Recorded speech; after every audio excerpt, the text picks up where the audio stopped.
Central Illinois, October is here. The temperatures are dropping, and usually that means one thing. The football is only getting better. That could not ring more true in the Mid-Illini Conference as Washington takes on Dunlap in a state-ranked conference game. The Panthers are having a special season. It's their 100th season of football, and head coach Daryl Crouch is last. They've proven to be a force in the state. Dunlap comes into the game unbeaten after rampaging through their slate so far, and the Young Eagles will get a great test here at home tonight. And good evening, everyone, and welcome into the broadcast booth. I'm Jonathan Michael. Alongside me is Gavin Russell. Gavin, it's going to be a great game tonight, a state-ranked matchup between the Panthers and Eagles. You don't see that in a conference game too terribly often. No, you really don't. The Mid-Illini always produces good football, but not always at this caliber, and we are so fortunate to have a great game. It's more than we can ask for. Washington comes in, the number 3rd ranked team in the state in Class 6A. Dunlap at number 7. We'll start with the Panthers, Gavin. They're 5-1. That one loss to number 2 ranked Kankakee. They've been tested so far this year. They've gone against some great opponents. Dunlap, they're a game better at 6-0. They really have not been tested so far this year. The Young Eagles will get a good one here tonight in the Panthers. Indeed, the Panthers have already had some good tests with their non-conference matchups, playing Caneland, as you mentioned, Kankakee as well. Kankakee, that was a barn burner, 7-3, all defense in that one, but so far the Panthers have looked stout. They've played some of the lower-level conference teams and some of the good conference matchups as well, including a big win against rival Metamora. So Panthers have had their tests, looking to get it done tonight. Certainly, you mentioned those big wins. Both of these teams have had some blowouts, honestly, just blowing by their Mid-Illini Conference competition. Washington coming off a 55-0 to win over Canton. Washington won 72-8 over East Peoria last week. So both of these teams have really looked almost unstoppable to this point. It's kind of like unstoppable force meets immovable object. Indeed, and that's one of the things both these coaches are talking about. They've had their tests from time to time, but they've also had to sit their starters some too because the scores have been so inflated. They're not even need to play the whole game. So we'll see what they do here. They're going to need to play 4 quarters tonight. It's going to be start to finish. We'll see what happens. Certainly should be, and those 4 quarters you mentioned, hopefully we're going to see all the key players on the field for all 4 quarters. Let's start with Washington's offense, Gavin. Very lethal as they've been the last couple of years. It all starts with their running back, Kanon McQuarrie. Kanon McQuarrie is an excellent force, just shy of 1,000 yards by about 100 or so. He's got 15 touchdowns on the season. He is every bit of one of the best players in the Mid-Illini Conference that you could ask for, but he's not alone. They've got a lot of other great players, fantastic offensive line to go along with it, and a very good defense that we've seen many times this season. Certainly, and for Washington, what you can maybe expect to see on offense, obviously McQuarrie's going to carry the ball a lot. He does just about every game for Washington. Maybe to the Panthers at this point of the season, maybe try and keep Dunlap off balance. Maybe they could throw the ball a bit with Tyler Humphrey at quarterback and some weapons at wide receiver. Indeed, you've got James Johnson out there, another young player. They've got some young options at wide out, so maybe Daryl Crouch will try to sneak that in a little bit, but I fully expect on a chilly evening, go to his mainstay McQuarrie, along with his backup, Jace Harlan, who can also get it done at fullback. Certainly, and talking about Dunlap's offense now, Gavin, I mean, my word, there's so many options available. 2 quarterbacks, 3 running backs, 5 wide receivers, a H-back, and a tight end are all going to see major playing time tonight, and all of them can really hurt you. I don't even think dual threat would do justice to the Dunlap offense because they have just so many threats across the board. Not only do you have, as you mentioned, so many options in your backfield, you've got 2 quarterbacks that can pass to about 4 or 5 different wide receivers, so it's going to be nearly impossible for Washington to pick on 1 or 2 guys particularly. They're going to have to just look at the whole thing. Johnny Bargan and Max Sutter, the 2 sophomore quarterbacks for Dunlap, both having very good seasons, especially when you consider they're sophomores. We're going to see both of them equally tonight on the ground. They have the trio of Oldham, Netters, and Weeks. Throwing the ball, they have Dietz, Munoz, Dawson Marmion, Will Rankin, and Max Sutter, the quarterback at 6'5". He's going to line up at wide receiver, too, so it really should be fun to watch. Gavin, real quick, obviously it's going to be a huge crowd here tonight, but also the elements, or that's what's unexpected. The big crowd, we kind of expected that. Indeed, the big crowd will travel, no matter the weather. Even if it was snowing right now, they'd still come to watch this one. But this is the first game this season we're having these cold conditions. That really takes a toll, especially when it could come to passing the ball. The hands get cold, you might drop a few passes here and there. Maybe the elements play an effect, but I expect both these teams to bring their A game for a great football game this evening. Certainly, a win for both teams would be huge. Dunlap 6-0 overall, 4-0 in the Mid-Illini. Washington also 4-0 in the Mid-Illini, 5-1 overall. One of these teams will suffer their first conference loss of the year, but one of them will be going home with a very big win. Should be a great game tonight on CIProud.com. Don't go anywhere, folks. We'll be back with live coverage here on Clutch Sports Media and WMBD. Local 649 is looking for the next generation of apprentices. Between our commitment to safety and detail and state-of-the-art training facility, you will find more than just a career, but a family, creating legacies since 1896. It wasn't that long ago that I was ready to break, working a job that was making me miserable. Sure, I was getting my paycheck, but I was missing out on everything that mattered. I had to make a change, and that change was joining Sunflower Real Estate Group. Becoming a realtor didn't just give me the flexibility I needed. I'm no longer too tired to have fun at night, and I never miss my kids' games. Sunflower got my life back on track. Sunflower Real Estate Group, the brightest spot in real estate. What do you want in a used car? Take your choice during Uptring's Used Car Super Sale. How about great gas mileage? Local trade-ins, a certified warranty. The deals are everywhere at every Uptring Auto Group dealer. Uptring, serving you since 1982.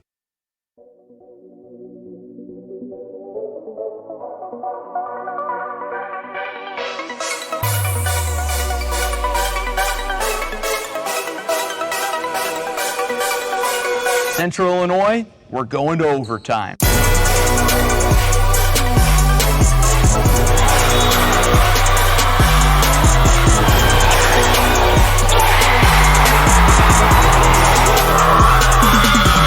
After 4 years of preps coverage in Central Illinois, Clutch Sports Media is ready for a new era. CSM Overtime. What is CSM Overtime?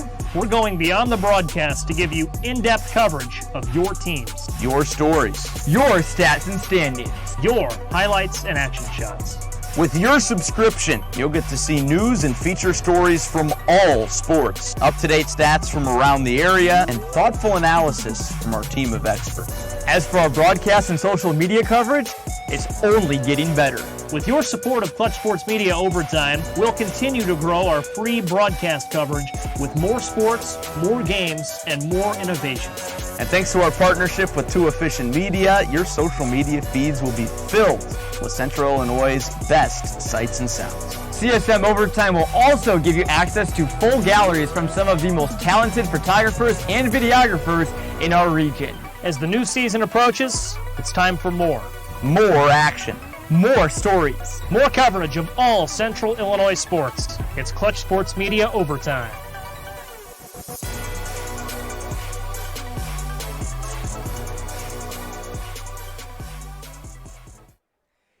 And you are looking live at Dunlap High School football field. It is the state-ranked Washington Panthers, number 3 in Class 6A, and the Dunlap Eagles, number 7 in Class 6A. Buckle up, folks. It's going to be a great night of football here on CIProud.com. I'm Jonathan Michael here of Clutch Sports Media alongside Gavin Russell. Gavin, you see all these students, these JFL players. It's JFL night here in Washington. This could be a massive crowd despite the cold temperatures here tonight. Oh, yeah. I mean, the cold temperatures may have driven a few people away. Hopefully they've tuned in here on CIProud.com. But for the most part, it is going to be a packed crowd here in Dunlap. They had to bring out the extra concession stand for this evening. They know a big matchup when they see a state-ranked matchup tonight. Certainly, and let's get into the Class 6A AP poll. You look at it, Washington at number 3. They're right behind Kankakee, who they lost to by just 4 points. That's the only blemish on their record right now. They were right there the entire game, so that loss, you have it, but it's not really hurting you too much.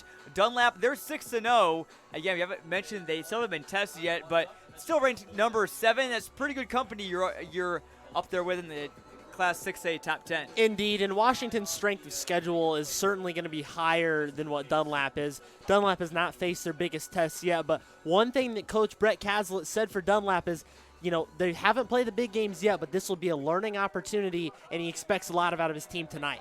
Certainly, so the winner of this game, lots of stakes right now, but the winner of this game will certainly get a jump in the polls, but let's narrow the picture a little bit more. Let's go look at the Mid-Illini standings. Gavin, Morton and Dunlap right now are tied at the top. They're both 4-0 right now. Washington, they're also 4-0 as well. So 3 teams that are 4-0, 2 of them facing off here tonight. Only one of them is going to be 5-0 along with possibly Morton. They play, I believe, East Peoria tonight, so they should win that game, but big Mid-Illini standings implications as well. Indeed. It's a 3-man race right now at the top. I think that's certainly been decided. The bottom half will work itself out. But Morton, Dunlap, and Washington all vying for that spot in the last 3 weeks. And guess what? They have a lot of similar matchups in the last 3 weeks as well. So it's going to be fun to see. Not necessarily saying this is the overall decider tonight, but this is going to go a long way to deciding that. Certainly, and Morton and Dunlap, they play next week. Washington and Morton play in week 9, so there's just so many good Mid-Illini Conference games these last couple weeks of the regular season. It's going to really prepare these teams a lot, obviously, but we talked to both coaches, and they said that they try to downplay the importance of the game a little bit, say, hey, this isn't the biggest game. It still is, for sure, but, no matter what happens, whether you win or lose, you're going to learn a lot on both sides of the football from either team in this game. Indeed, and kind of as we mentioned with Dunlap, they haven't played those biggest games. You see them run out of the field. They still have a lot of energy, though. They're a team that has still put up big numbers. They're executing both ways very well, and they haven't played necessarily all, terrible opponents. They've still handled business when they need to, so got to give credit to Dunlap, but they certainly will learn a lot from this evening's ball game, as will Washington. Dunlap, they ran through a banner that said, "We play for you," hashtag Team Tessa. Obviously dedicating the season in memory of Tessa Sutton, the Washington former soccer player who so tragically passed away from cancer. It's great what all the Dunlap athletics just in general are doing. I know they had a fundraiser for them against Peoria Christian and for a soccer game yesterday. See them huddling up right there. They're fired up. They ran the student section. That student section is packed. Eagles Nest really showing out. And also, the Panther Nation over there on Washington's side, the Orange Crush, I should say. Took me a second. They're here as well. It's pink out for them, so they're also sharing their support of taking down cancer. But we are just under a minute away from kickoff. It's going to be a great game, Gavin. So many offensive and defensive threats to watch. Let's look at our keys to the game really quick. Starting with Washington, you got to keep them guessing, and they got to be ready to run. Yeah, that's one thing. Washington has run the ball a lot this year, so even if you do run the ball, how can you switch that up to keep Dunlap a little bit off balance? And then Dunlap, you got to be able to jumpstart the offense early, got to get the troops rallied up in the first and second half. Dunlap in the first half, as in the first 5 games, outscored opponents 163-0. Which is a massive number right there. And you guys kind of roll with the punches. Again, this is their biggest test of the season up to this point, so we got to see what they can do here early in the game against Washington and how they can face the adversity as they go along. Really will be fun to watch. Gavin, I don't know about you, this is a game I've been looking forward to literally since I saw the schedule coming out on il8to18.com all the way back in July. I wanted to give a quick shout out to Academy of Screen Printing and Awards coin toss. Dunlap won the toss and deferred to the second half, so it will be the Washington Panthers and Kanan McQuarrie, their star running back, getting the ball first. You hear the stadium chant blaring over the speakers. The Eagles Nest is jumping up and down. The cheerleaders are jumping up and down. Everyone's bundled up. It's windy, but we don't care. It's great state-ranked football here in Dunlap in the Mid-Illini Conference. To kick it away for the Eagles, it looks like that's Nick Mueller, the senior middle linebacker, and we are underway. A squib kick bounces off the leg of a Panther and is picked up at the 27 by Andre Lewis. He evades the tackle and will get brought down before he reaches the 30. Let's quickly meet the Washington offense, brought to you by Bob Grimm Chevrolet.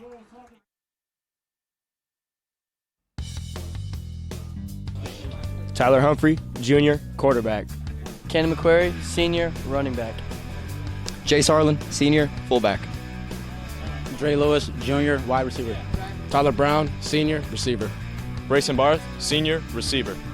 James Johnson, sophomore, wide receiver. Garrett Cox, senior, tight end. Cash Wisher, junior, right tackle. Noah Bell, junior, right guard. Aiden O'Brien, senior, center. Jack Stewart, junior, guard. Robert Martin IV, senior, D-line. And there were your starters brought to you by Bob Grimm Chevrolet. First play of the game is a run to the left side by McQuarrie. He's wrapped up almost in the backfield. That may have been a tackle for loss. They say he got back to the line of scrimmage. Gavin, this Dunlap front four is really, really good. Yeah, we haven't talked a whole lot about that yet, but we'll expound throughout the game. Dazon McCaston is a force up there. He is a young player, a lot of growth for him, but he's also already showing out here early in his high school football career. He will be a force up there and in pretty good middle linebacking core as well. Yeah, very good linebacking core. That's Jackson Oldham, Nick Mueller, Joe Weeks and company. Dunlap loads the box. They run to the right side with McQuarrie. He's wrapped up right away. That's textbook defense from the Eagles to start the game, and they got Washington in a 3rd and long. Great start here for Dunlap. We like momentum here at Clutch Sports. We value momentum a lot, and I think both of these teams will tonight as well. Early on, Dunlap holding momentum, a long way to go, but a really nice way to start for the defense. Linebacking core of Mueller, Weeks, and Oldham. You saw Weeks number 13 in gray on your screen. He's a big junior to watch. They brought the reinforcements, and again, the defensive line got a great push. 3rd and 12 now from the 26. Humphrey, the quarterback in the shotgun, McQuarrie to his left. Humphrey will roll out, and he's got a man. No, he doesn't. He was looking for Tyler Brown. A quick 3 and out for the Dunlap defense. You got to love how you're starting. You really got to like that if you're Brett Cazalet, and he probably learned a lot about his team right there. Coming out hot and heavy, shutting down the rush attack, incomplete pass. That's a 3 and out right there. Best way you can start the ball game if you're the defense. And if you're Washington, Gavin, if the Panthers, they're going to want to run the ball as much as possible. Daryl Crouch, said that, we're just going to go with what's worked so far for us this year, and, that's been running the ball on 3rd and long. They had to pass it. Humphrey can get it done passing, but it's a little bit more of a dual threat guy. Panthers will punt it away now. That looks like Garrett Cox, and already waving for the fair catch is the Dunlap receiver. He'll let it bounce, and it'll go to the 43. Let's meet the Dunlap offense, brought to you by Bob Grimm Chevrolet. Max Utter, sophomore, quarterback. Johnny Bargan, sophomore, quarterback. Jackson Oldham, junior, running back. Colin Pitts, senior, H-back. Dawson Marmia, junior, wide receiver. Ryan Dietz, senior, wide receiver. Gabe Munoz, senior, wide receiver. Dazon McCaston, sophomore, tight end.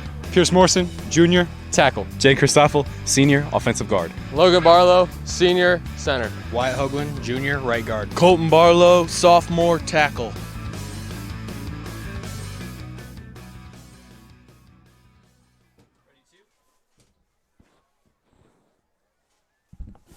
And there's Gavin Russell letting him know that the clock was running a little bit longer. Eagles start the drive at their own 43. Give up the gut was by Jackson Oldham. As Dunlap's first place from scrimmage, picks up a couple. Oldham comes into this one, 64 carries for 449 yards and 8 touchdowns. He's going to be one of 3, probably even 4 running backs we'll see tonight, Gavin. Yeah, they really present a dual threat in the backfield, and we kind of knew early on, you kind of don't know who's going to be the guy to take the load each and every game. It's really a flip of a coin, but they've got options. Washington loading the box. Watch Lewis, number 8. He's got no one on him. 2 wide receivers at the top of your screen. And Oldham in the backfield with the H-back Kylon Pitts. He's a senior for the Eagles. Handoff gives to Oldham right up the middle, and Bear and Noah Bell were right there ready for him, combining for the stop. It'll be 3rd and long Dunlap on their first drive of the game. I think these teams like defense just a little bit, John, and we complimented the defensive line for Dunlap. Well, how about for Washington as well? They've got a couple of monsters up there, Garrett Cox, Carter Prina. They are a sight to be seen on the D-line, swallowing them up. That defensive line for Washington, Gavin, you mentioned Cox and Prina. Daryl Crouch believes that he's 2 of some of the best defensive ends outside of Chicago in the entire state. And you also pair that with 3 run-stopping nose tackles in Noah Bell, Eric Doherty, Robert Martin. They're all going to mix in. It's going to be a tough D-line to stop. 3rd and 9 now for Dunlap on their own 44. It's a 5 wide receiver set, and it's Johnny Bargan in at quarterback. He lofts it down the field looking for Ryan Dietz. He overthrew him, and that'll be matching 3 and outs for both teams to start the game. On that play, Washington only had 3 defensive linemen still breaking through, so we'll see what the Dunlap offensive line can do to combat such a heavy attack.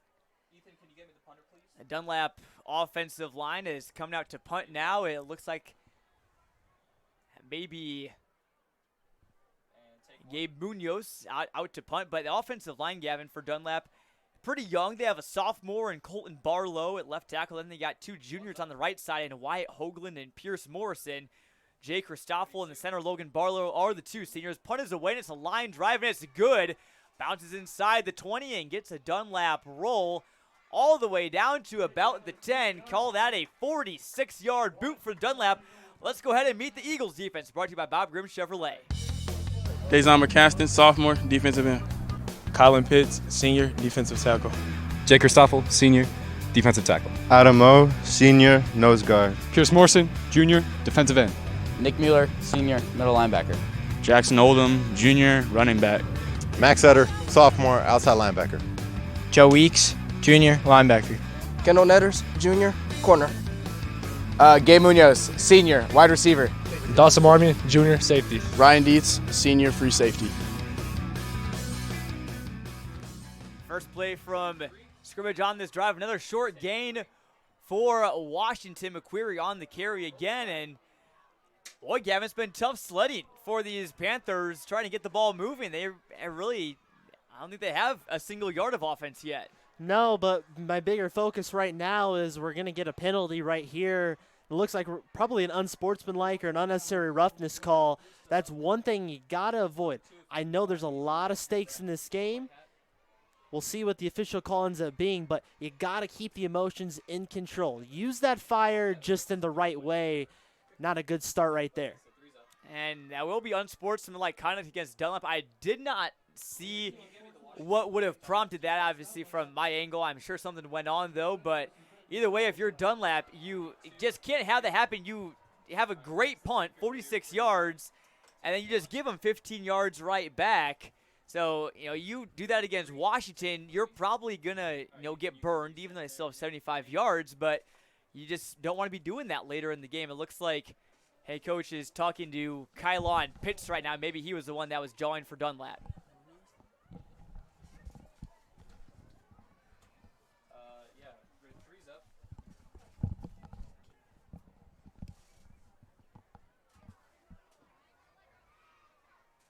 And it looks like that's Kylon Pitts, and it looks like it's been relayed up to the booth up here that he has been ejected from tonight's game. I don't know for sure. That looks like what a signal was. Looks like he's still on the sideline, though. We'll monitor that. They pitch out to McQuarrie, and he's across the midfield down to the 42. And that'll be a first down for Washington after they moved the ball to the 40. So that was a double unsportsmanlike conduct for Dunlap, moving the ball up 30 yards, and then McQuarrie picks up about 18 on that carry. Yeah, they've got a few yards on this drive, but that's really the first big offensive play we've seen from either side in the first three drives. But we will definitely see if they can continue to sustain that. Dunlap looked pretty good in the first drive. We'll see if they can continue to do that. So 1st and 10 now from the 40. Chalked that up as a 20-yard gain for McQuarrie, who came into tonight with 882.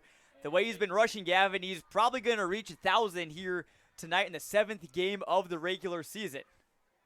Humphrey with three wide receivers. Barth and Brown at the bottom of your screen. Humphrey keeps it up the gut. He picks up about 5 or 6.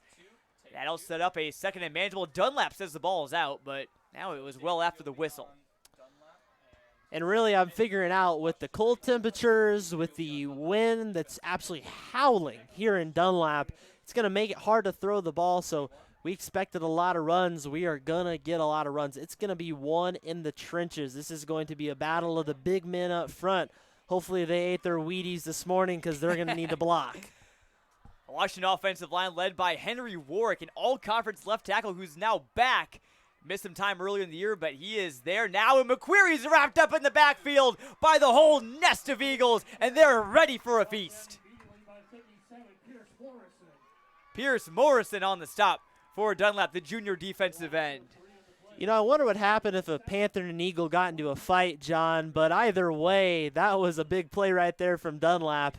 They certainly soared in and brought him down for a loss of a couple of yards. Going to make it a 3rd and 7, manageable, but still got a little meat on that bone that they are going to have to chew off here on 3rd down.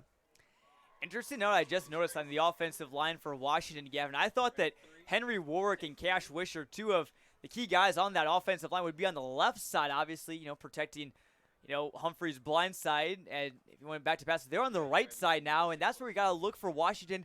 That's where they're looking to run the ball a little bit more.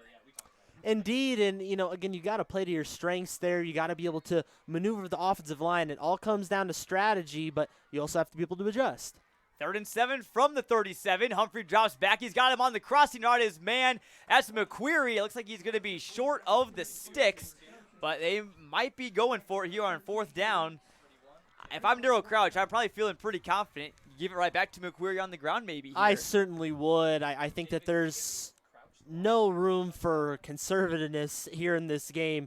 Got to be able to push the gas pedal down and go to your tried and true man. You could even throw Jace Harlan, but it looks like McQuarrie will be the guy, very likely taking a handoff here unless they got something else up their sleeve. And there's Darryl Crouch in his 19th season with Washington. It will be his final one. Oh, it's a keeper, and I don't know if he got to the sticks or not. That may be a huge 4th down stop for Dunlap. We will await the call, but it stays for the moment with the Eagles. They force a turnover on downs. What a big turn of events right there. And real quick, let's meet the Washington defensive starters, brought to you by Bob Grimm Chevrolet. Eric Doherty, Jr., nose. Noah Bell, Jr., D-line. Robert Martin IV, senior, D-line. Garrett Cox, senior, DN. Carter Prina, Jr., defensive end. Eli Bear, senior, linebacker. Eli Pappas, senior, linebacker. Jace Harlan, senior, linebacker. Dre Lewis, Jr., cornerback. Bryson Barth, senior, corner. Kenny McQuarrie, senior, safety. Zach Ryan, senior, safety. Tyler Brown, senior, safety. Mason Burke, senior, safety. Defensive starters, we play is blowing dead. I don't see any flags on the play, but maybe they're trying to get a substitution in. Max Sutter now in at quarterback for Dunlap, Gavin, and he goes to the sideline. It's going to be Johnny Bargan coming back in. Interesting how Dunlap's handled the two quarterback situation. It's kind of one drive on, one drive off, and it's worked well for the Eagles so far. Yeah, they've had nearly identical stats through this entire season. I believe I was looking at stats through 5 weeks. They almost had the exact same number of yards, passing yards that is, and touchdowns. Pretty crazy turn of events, but dual threat QBs indeed. 1st and 10 from the 31, and the give goes to Oldemu, breaks the tackle. He bursts through the line, and he is up to the 40. Gain of 9 on 1st down for the transfer who comes in from Florida. He came in from Daytona Beach, played at Father Lopez High School, where he ran for 83 carries for 525 yards and 6 touchdowns. Oldham, the junior at 5'9", 200 pounds. How about this, Gavin? He is a power lifter, and in fact, won some competitions a lot down in Florida. He power lifted, benched 355 pounds. That was back in May, so I'm sure he's even stronger by now. As Sutter rolls out, loads one down the field, and he was looking for Gabe Munoz. Incomplete, but wow, how about that arm on Sutter on that ball? Man, but I'm going back to Oldham. I mean, he's probably rethinking his decision after today's weather conditions. The warmer weather in Florida sounds nice, but he is a great play. That was a great 1st down play that allowed them to take that shot on 2nd down. You got a 3rd and short now, still manageable. Sutter just missing his guy by about a step. I'd like to see him keep throwing the ball tonight. It could pay dividends. And you mentioned how similar their statistics were, Gavin, and Brett Caslett said, stats are just stats, they're just numbers. But get a load of this. Johnny Bargan, their sophomore quarterback, 35 for 56, 575 yards, 7 touchdowns, 1 pick. Max Sutter is 34 for 53, 545 with 7 touchdowns and 2 interceptions. 3rd and short, and Eli Bear, a key linebacker for the Panthers, gets the stop. It's going to be 4th down and short. Yeah, and I think if you're Dunlap in this position, you definitely have to punt it, as you were kind of mentioning some stats there about both those quarterbacks, again, incredibly similar, being able to do a lot in the air and on the ground. But in this position, they weren't able to get it done. Both teams missing on a 3rd and short, and Dunlap really has no other option but to punt the ball. So you're probably kicking yourself a bit if you're Dunlap. You had 2nd and 1, and you had the incomplete pass, then get stuffed at the line. That's just what this Washington defense does to you, Gavin. As getting ready to punt again will be Munoz. It's a little bit higher this time, more like a 9-iron. It bounces up to 31 and keeps on bouncing. There's a flag down. It looks like this may be roughing. Munoz is on the ground. It looks like Carter Prina maybe got a little too aggressive there. I think Washington and Carter Prina may be bargaining that they never actually made contact. He simply just almost jumped over Carter Prina's block attempt, but obviously the official with a much better look at it right there.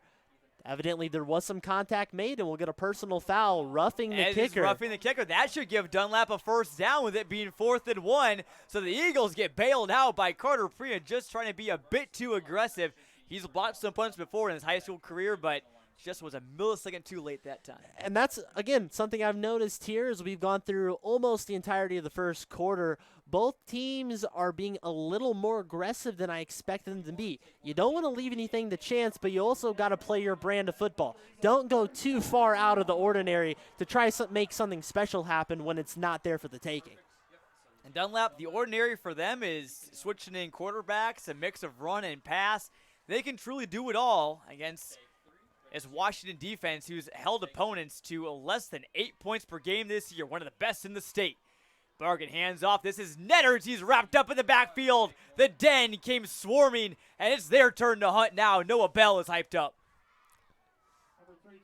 Very nice stop, just knifing through that line. And again, Dunlap has some key players on the offensive line, but they've had their troubles from times to times. In the past, they had troubles with false start and holding penalties. Sometimes just the misassignments can hurt them too. They'll now have to go a little longer for that first down. It'll be 2nd and 12. Eagles still in good position here in Washington territory for the first time tonight. This is their second drive. If you're just tuning in, both teams went 3 and out on their first drive. Here's 2nd and 12, a little jet sweep, and here's Munoz. Tries to make a move before Barth wraps him up near the 40. Nice little play call there to pick up a decent chunk. It'll make it about 3rd and 5. Hard hit right there, bringing him down, but gets a nice chunk coming back. Munoz has a lot of really good speed, and again, a very deep wide receiver core. You know, they don't even always need to catch the ball. Sometimes you just hand it off on a little jet sweep like that and allow them to go to work, make your athletes make athletic plays. And you mentioned Munoz's speed, Gavin. Last week, Munoz scored twice, but in unconventional ways. He had a kick return for a touchdown and a pick 6 as well. He's got 3 receiving touchdowns to go with it and 233 yards. That is second on the team to Dawson Marmion, who's the man in motion now. And they run a flat route to him. He brings it in with one hand, and he's brought down from behind. The speed from Carter Prina, the defensive end position, chases him down. He's an athletic edge player. They certainly are. I think that the mindset here for Washington's defense is you got 2 young quarterbacks. Now, as talented as they are, they haven't been in these situations much in their career. So let's put as much pressure as possible. Try to just make them uncomfortable. And that sometimes can rattle a young quarterback, but the great ones always find a way. I'd expect Bargan and Sutter to find some magic here throughout this game. Looks like Bargan's going to take the snap at quarterback. Max Sutter at 6'5". The bottom of your screen, number 7, lined up at wide receiver. Got to watch out for him. Looks like they brought in Andre Lewis. 2 basketball players going up against each other, and there's a flag down, or rather a timeout by Washington. And we'd like to remind you that this timeout is brought to you by Fox Pub in Peoria. Great place to grab some food and drinks in a sort of a British Isles theme atmosphere. Nice place over there at Fox Pub. If you happen to be tuning in from there tonight, our cheers to you. Hope you're enjoying your Friday night. Also, while we have a moment to catch our breath as well, also want to remind you that go ahead and check out CSM Overtime. We've been promoting it a lot, but in case you haven't heard, we have lots and lots of written content we're delving into this year. We have all of our broadcast stuff, all of our social media coverage. That's kind of the new frontier for us right now. We're putting up lots of articles and features. We had a game preview for this game, daily roundups from every sport and school around the area.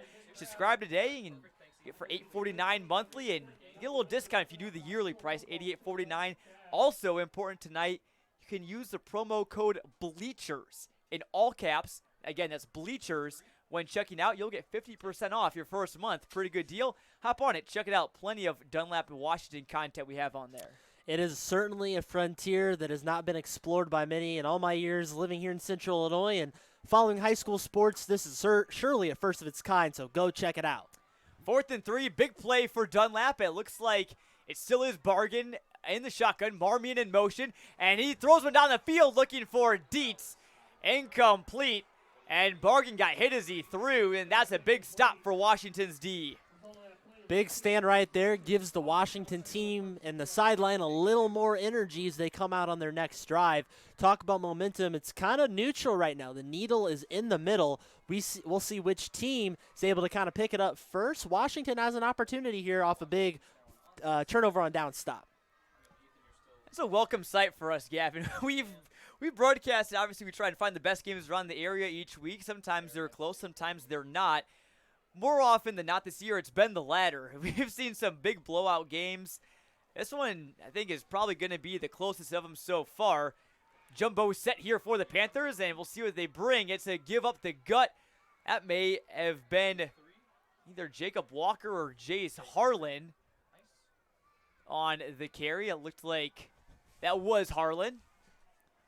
Pickup of a good chunk, make it 2nd and medium. And that play right there had my eyes looking every which way. They had guys moving towards the sideline. They had the guys moving up the middle. And, again, you mentioned Washington just trying to keep them off balance. Got to use plays like that, some of those option plays to keep Dunlap's defense off balance. Gets a nice, modest gain of 5 yards right there. And, one thing both these teams are going to need to figure out to do is consistent ball movement. 2nd and 5 from the 43. Man in motion is Hunter Reed. They give it to him on the end around. He's got plenty of space. A downhill run from the junior running back. That's a good pickup. He came in with 9 rushes for 62 yards and a touchdown.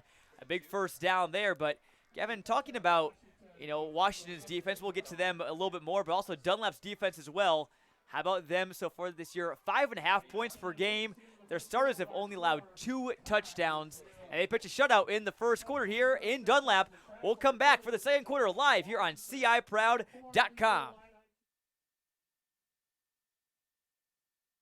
At Bob Grimm Chevrolet in Morton, we're excited about the all-new tracks, and they're selling as fast as they arrive. Just listen to Lee. I looked everywhere for my 2024 Chevy Trax. I'm from Indiana, and I drove right over to buy it. Such a smooth and simple process. That's the Bob Grimm way.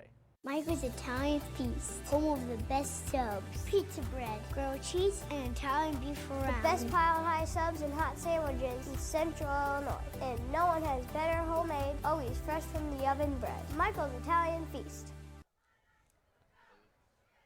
And welcome back to Dunlap. We're scoreless in the first quarter here on CIProud.com. Glad you're with us for our WMBD Game of the Week. I'm Jonathan Michael alongside Gavin Russell. Right before the break, Gavin, we mentioned Dunlap's defense, 5.5 points allowed per game. Even though they haven't played maybe the best opponents, that's still a very worthy mark, and they're doing it with a very young core as well. They really are. This is a team that's going to be around for 2 or 3 years to come and a lot of core components. But you look at the numbers right there, they have been very stingy on the defensive side. Now, again, they have played a couple of lesser opponents, but mind that aside, they are still taking care of business in a great way, even with that young team. And Brett Calzlet, talking about his young team, he says when you have one, the only way you improve, whatever, is to get experience playing teams like Washington. As Humphrey hands off to McQuarrie on the pitch, he'll gain a couple before he's wrapped up. It looked like that was Joe Weeks on the tackle. We're going to be calling his name a lot at linebacker. The junior is really impressed this year. Really has, and again, yet another young player to keep an eye on. There's not a lot of seniors here on this team. I think in general with the whole COVID year and a lot of differences, a lot of teams have suffered with their 2024 classes, not a ton of seniors out. But hey, the future is certainly bright, and a 6-0 team with a lot of players that will be back next year, that's encouraging. Certainly is, as Washington, and now in Dunlap territory, looks like head coach for Dunlap, Brett Calzlet, will take a timeout, talk things over, and this timeout is brought to you by Fox Pub in Peoria. I want to thank them for their support of tonight's broadcast and all of our other sponsors as well. Without it, tonight's broadcast would not be possible, so big thanks to them as well. And also, we just mentioned it, but if you want another reminder, go to CSM Overtime. All the latest news and feature stories, game recaps as well. Our John Cabosa is roaming the sidelines. He'll be coming in here at halftime. He'll be writing a story for tonight, talking with both teams about what's sure to be a great finish and plenty more content. We'll have a full photo gallery. We have Dylan Sparks, one of the premier photographers in the Central Illinois area, roaming the sidelines, taking some pictures as well. We'll have a full gallery on CSM Overtime for that and all the games we go to. So go on over to clutchsportsil.com/overtime and subscribe today. So 2nd and 6 for Washington, Gavin, and it really just not really much being given up by either team. Both the defenses have been holding true. You figured it was either going to be a game where it could either be a track meet or just a rock 'em, sock 'em, knock 'em out game, and so far it's the second option. Yeah, I did expect maybe a little more scoring, but defense has been the name of the game so far. Handoff up the gut to the fullback, Jace Harlan. He got maybe 2 yards, just fell forward. That'll make it 3rd and 4. Harlan, such a tough player for this Washington team, Gavin. That's just the first word that comes to mind. I'm sure there's a lot of other ones as well. Yeah, that dude is just gritty. That is really the only way to describe him. He certainly is just one of the toughest players out there on the field, and that's why he's the fullback. You know, maybe he's not the most glamorous guy carrying the ball. He's not going to carry the ball a ton, but he also dishes out great blocks, and without him, Kanon McQuarrie certainly wouldn't have all the yards he has.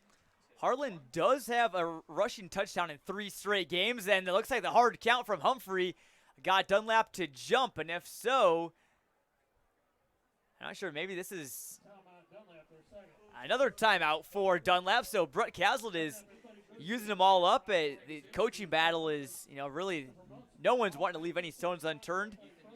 And this timeout is brought to you by Fox Pub in Peoria. But, Gavin, 2 experienced head coaches, as well. Yet Crouch is 19th season. Caslett's been here a long time as well.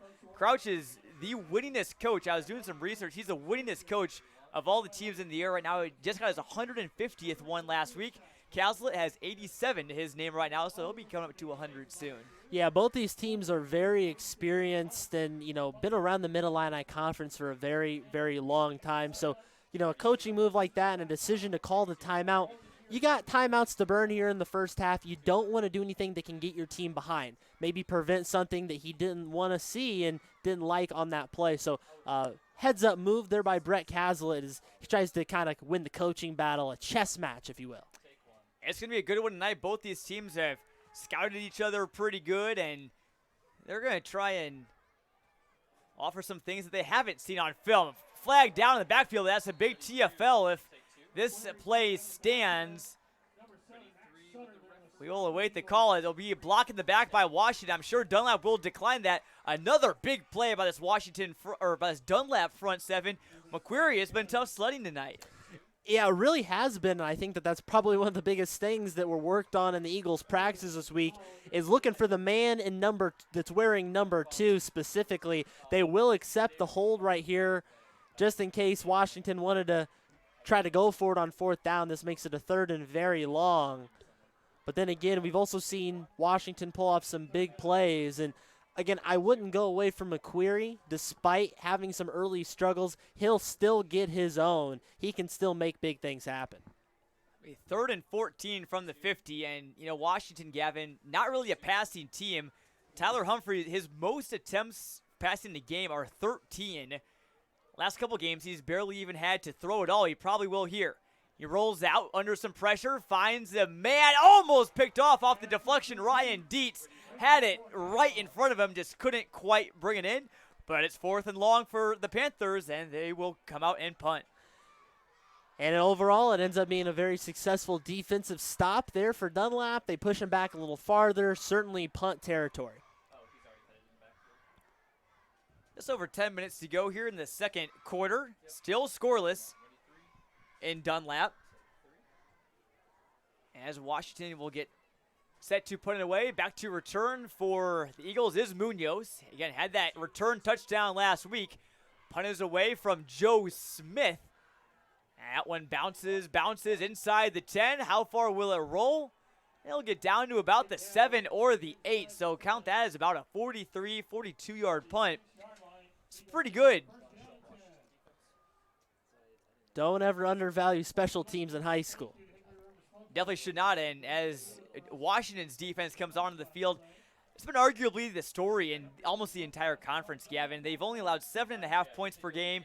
They played Caneland, a very good team. They only allowed 7 points to Kankakee, who since that Week 2 game, that loss for Washington, Kankakee has averaged over 60 points a game. That shows you how potent their offense is, and Washington held them to 7, and all of those points came on a kick return. They didn't even allow a quote-unquote normal touchdown to them. Yeah, that's pretty remarkable. This Washington defense is something else. They really get it done.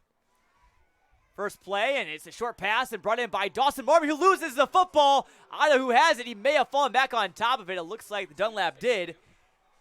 Almost a devastating play for the Eagles. That would have set up Washington in prime real estate. I think collectively all the oxygen was sucked out of the entire city of Dunlap after that ball popped out. That certainly would have been a huge momentum shift had that gone to Washington, but fortunately for Dunlap, they get the ball back, and it's a first down, so no harm, no foul. It's funny enough, Gavin, I saw a play online. It was on Twitter, I believe.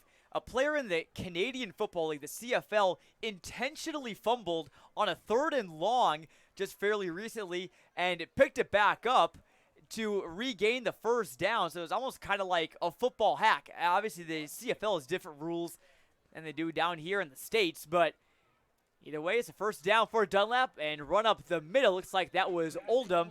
A tough run for about 8 or so. Yeah, the old intentional fumble. That's like when you're playing in the backyard and you try to throw it forward to keep on running, but I'm not so sure that that was his intention a couple plays ago. Certainly that ball just got popped out, but that's something else Washington will do. They will definitely get in there to try to force some turnovers. Those are the big momentum swings you can really use in these big games and, mind you, state-ranked games. It's Max Sutter. He's got this drive at quarterback right now. He's got 4 wide receivers, then Netters to his right. He finds him in the back. That's picked off right away. That's Garrett Cox. Says, I'll take that right back to the house. An easy touchdown for the Washington D-end. And right on cue, Washington forces the turnover. Not only is that a big momentum swing, how about a touchdown? Garrett Cox has read that play like a book. Usually that pass to the flat is one of the safest routes you could have in football, but Garrett Cox knew it was coming, put his hands up, and just strolled in for 6. You see, Brett Caslett not happy about how that turned out. I'm sure Darryl Crouch is probably very pleased with his junior D-end.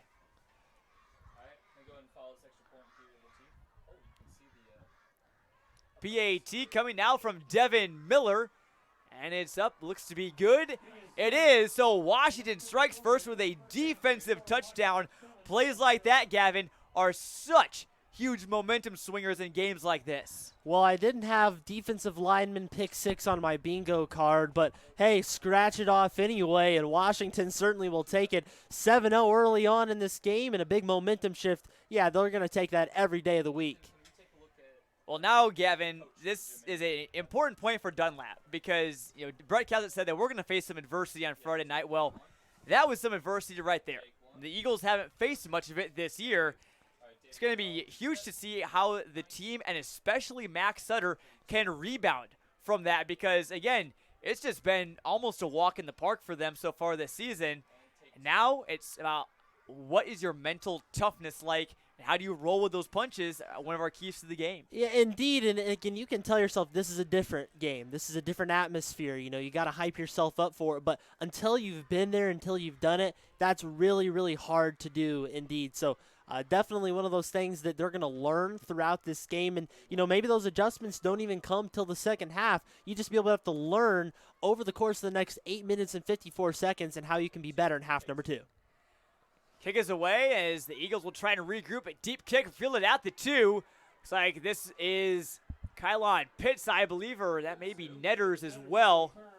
It is Netters out to about the 21 or 22. So the Eagles offense, they will get a quick talking to, and it's right back onto the field for them.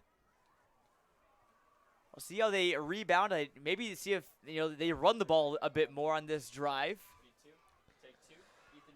I think they certainly will start run, probably the script coming off the pick 6. If you just joined us, Washington pulling off a pick 6 for the first score of the game, but Dunlap probably has the run dialed up a little more and see if they can just chew away a few yards.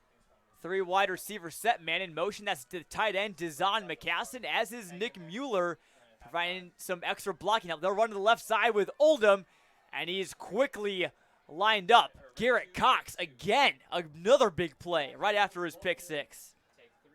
Garrett Cox just does everything for this team, and he's a physical guy. He's really athletic. Maybe not your most traditional defensive lineman because he can just do everything. You don't see that quite often. But if you're Brett Caslett, you got to find ways to just kind of coach around it, be able to find adjustments to make. And again, that may not come till the second half. This is shaping up to be the second straight great game in a row for Cox, who had 4 tackles last week, but 3 of them were for loss. 2nd and 10 from the 22, and it's bargaining at quarterback. He's looking. He's got Munoz, who gets across the 30 before he's thrown down by Mason Burke. First time we've called his name tonight. An interesting fact about Mason Burke, Gavin. We don't see many transfers, especially interconference transfers in the Mid-Illini. He was at Dunlap last week. He was the backup quarterback for Washington, but he's getting more snaps at safety. And his brother, Madden Burke, was Dunlap's starting quarterback for most of the year last year. How about that? Yeah, learn something new every day for sure. And, hey, it's a family affair between these two schools. But Mason, Madden, both have had great careers in their respective schools. Oldham runs out to the flat. Now they give to Netters with some speed. He's across the first down marker. That's a big first down for Dunlap just to keep the chains moving. Netters was shot out of a cannon on that play. Yeah, and I think that was definitely the way to go. Nice play call. Got to beat him with speed because that Washington D-line is probably going to win the physicality battle. You can't ground and pound your way for yards. You're going to have to use the speed and getting to the outside to make things happen. So we're approaching the 7-minute mark. Now we're just at it. Dunlap trying to respond for one of the first times this year. That's the first score, I believe, unless Galesburg scored in the first half against them, the first time that they've allowed points in the first half of this entire season. And we're in week 7. 1st and 10 from the 35, and now moving back into the shotgun. And this is Bargan, and almost picked off, almost got a hand on it. That was Brayson Barth, the senior in coverage. Some throws that make you hold your breath a lot for Dunlap, as Washington secondary has some blanket coverage. Yeah, that certainly was not the throw I think Bargan there should have made. A lot of white jerseys in the area, and you don't want to leave any of those 50-50 balls up to chance. Could have ended poorly for the Eagles. Again, maybe you script back here another run, as they just get the play kind of called in last minute there, but again, we'll see what they can do as the play clock's starting to wind down. Just getting the play in is Bargan. It's down to 7 now, and the Eagles come to the line quickly. Now at 5. At 3, Bargan is holding for the snap, and he's got it. Run up the gut, and there's a flag down. We'll see who this is against. Maybe could it be against Dunlap because they were in a rush, and yep, sure enough, that's a false start. That's what happens when you put yourself in positions like that. You rush to the line, and you start thinking too much about getting the playoff, and you have a false start, so that'll be 2nd and 15. I think a passing situation now for Dunlap. Certainly is, and again, facing adversity, certainly some struggles, but I think the thing you certainly don't want to do at the end of the day is start hurting yourself. You know, you can live with maybe getting stopped here and there, but you don't want to take penalties like that. You got to get everybody on the same page. And certainly no turnovers as well. That was only the 3rd interception for Sutter this year, as Gabe Munoz runs up to the top of the formation, and Brett Caslett will take his 3rd and final timeout with 6:04 left to go here in the 2nd quarter. Washington leading 7-0. You know when you're out of timeouts with 6 minutes left in the 2nd quarter, Gab, you know it's a big game. Yeah, it certainly is, and this timeout brought to you by Fox Pub, and certainly got to be able to, again, win that coaching matchup. That's not easy to do when you're facing Daryl Crouch, but whatever you can do to keep the chess pieces moving, you certainly have to keep coaching these guys up, and, you know, you got to coach guys up that are young. You see our graphic coming up there on your screen. Youth invasion. There's a lot of young players on this team, so learning opportunities in each of these huddles for Brett Caslett. How How about that? They start 15 non-seniors. That's going to be 15 returners for this Dunlap team next year, so they're going to still be very good, as will Washington as well. But they have 6 sophomore starters. You mentioned Bargan and Sutter. Colton Barlow, one of their tackles, is a sophomore as well. Dazon McCaston. And all 3 of their tailbacks, Oldham, Weeks, and Netters, are all juniors. 2nd and 15 here for the Eagles, and they go play action. Bargan in trouble. He's getting wrapped up and brought down. That's Jace Harlan, his first sack of the year. He probably is thinking it's about time. He's had enough of those pressures and enough of those opportunities. It probably feels good to finally get one, and the momentum for Washington continues to roll on. The needle is going over to the team in orange and white right now.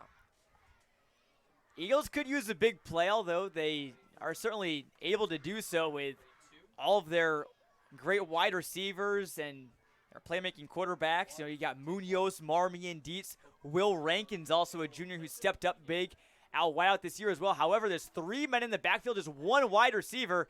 Dunlap's just going to play it safe here. Run up the gut, and the ball is out. Oh, my. McQuarrie falls on it. And this is going to be Washington football at the 26. You can't do that if you're Dunlap. And Washington takes over deep in Eagle territory. Second drive, second turnover of the game, and really, again, just hurting themselves at this point. It's not even not being able to move the ball. They're just giving the ball away at this point. So Washington in short field, they're a shoo-in to score here at least 3 points, as they'll kick the occasional field goal. But even just getting into the end zone made quite a bit easier now for this lethal Washington offense. That was the key for Washington's side. You know, Daryl Crouch said, you know, we've been really good at controlling the ball as far as not turning it over and, you know, making stupid mistakes that way. Not saying that was a stupid mistake from Dunlap. They were trying to play it safe right there, and even when they tried to play it safe, they coughed up the football. So we'll have another timeout. This one from Daryl Crouch's side. This time brought to you by Fox Pub, but it was probably going to be Washington football anyway, Gavin, but it's a field position now. Instead of being able to punt it maybe 30, 40 yards down the field, now you're on the doorstep of the red zone. There is no case in football where you want to turn the ball over. You certainly don't want to do that intentionally, so not the goal right there.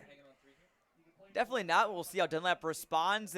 But Gavin, I was talking with Daryl Crouch earlier this week, and, you know, we mentioned that, you know, in practice – that they face some of the best competition each week that they're going to face all year in practice because their offense is so good, their defense is so good. He says with our offense going up against our defense, I tell them they're going up against some of the best that they'll see.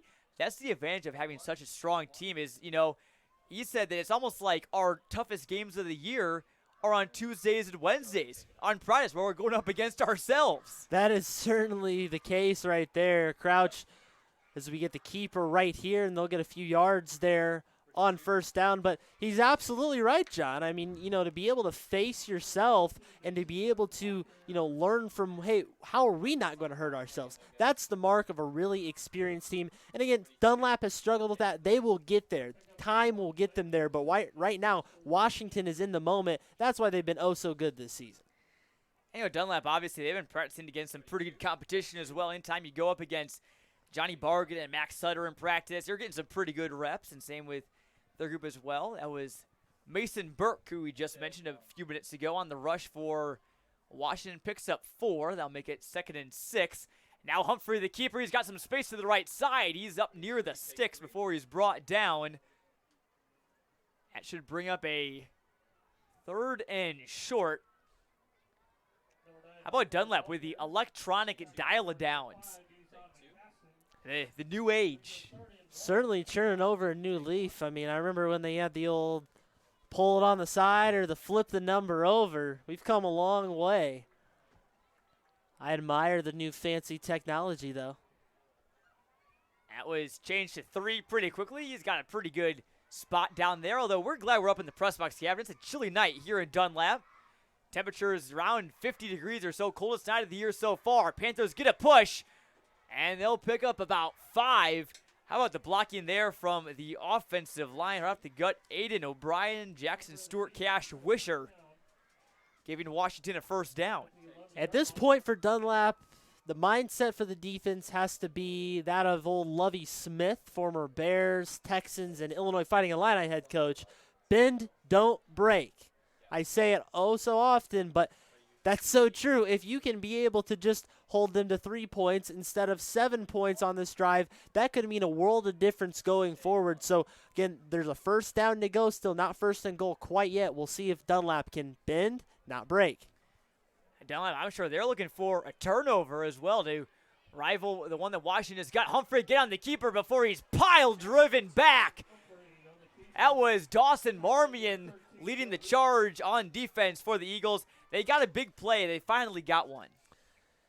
That's what you need to kind of just stop the bleeding. You know, Washington still has the momentum, but, you know, that stops going into their favor. Now this is the time. Let's start turning the tide over a little bit. 2nd and 10. This is going to be probably one of the most crucial downs of this entire drive. And if Dunlap were to keep Washington out of the end zone again, they have actually a couple kickers, like Devin Miller, and they also have Joe Smith, a punter as well. He's got a good leg. Will Olmstead, a kicker. So they have options if they want to go for 3. Humphrey, a play-action pass to Tyler Brown. He's taken down by Gabe Munoz, and Munoz is incomplete. Munoz maybe thought he dropped it, but the referees think otherwise. So nice little play action, a quick hitter there from Humphrey. First time we've really seen him throw the ball in a comfortable position.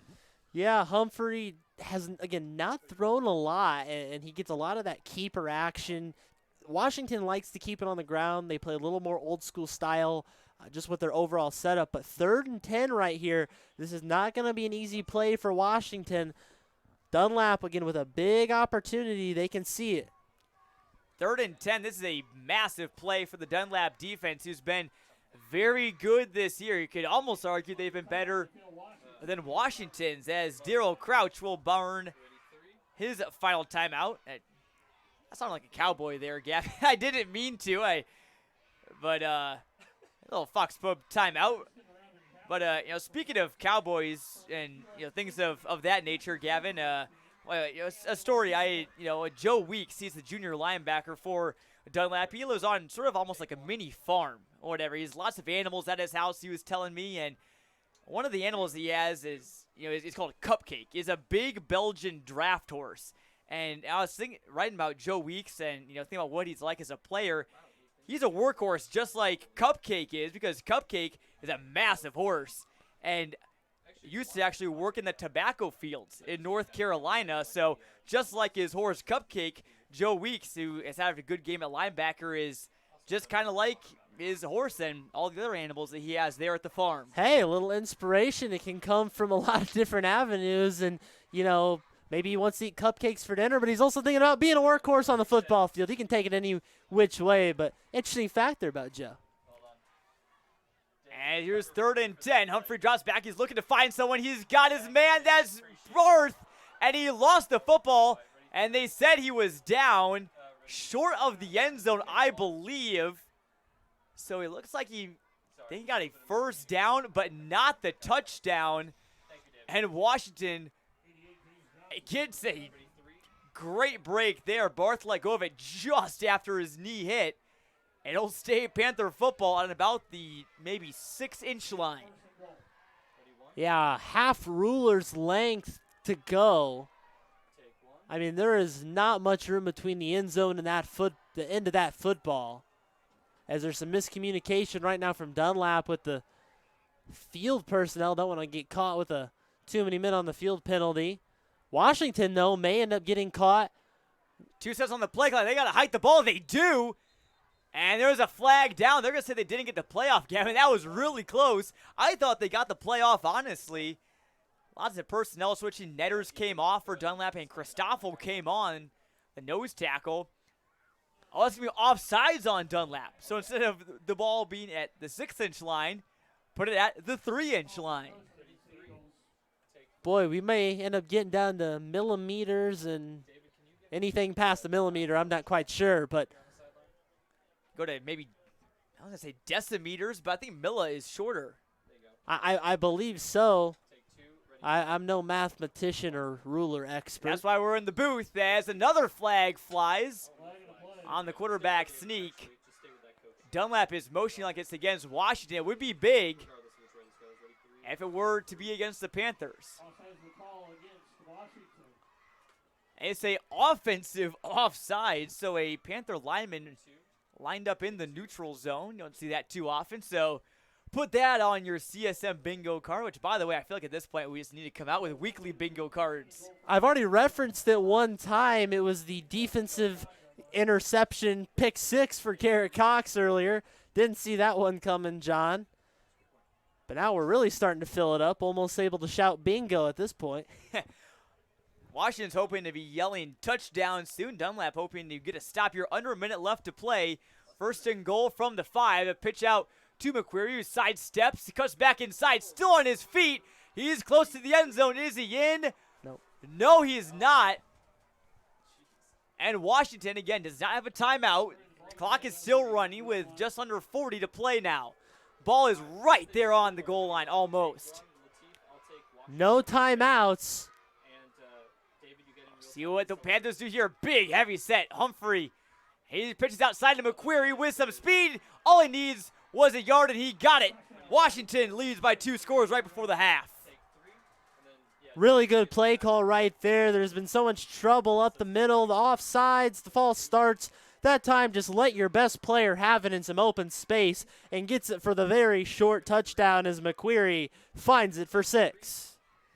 That's huge for Washington to bring some momentum into the halftime locker room, leading by 2 scores now rather than 1 with just 20 seconds left to play.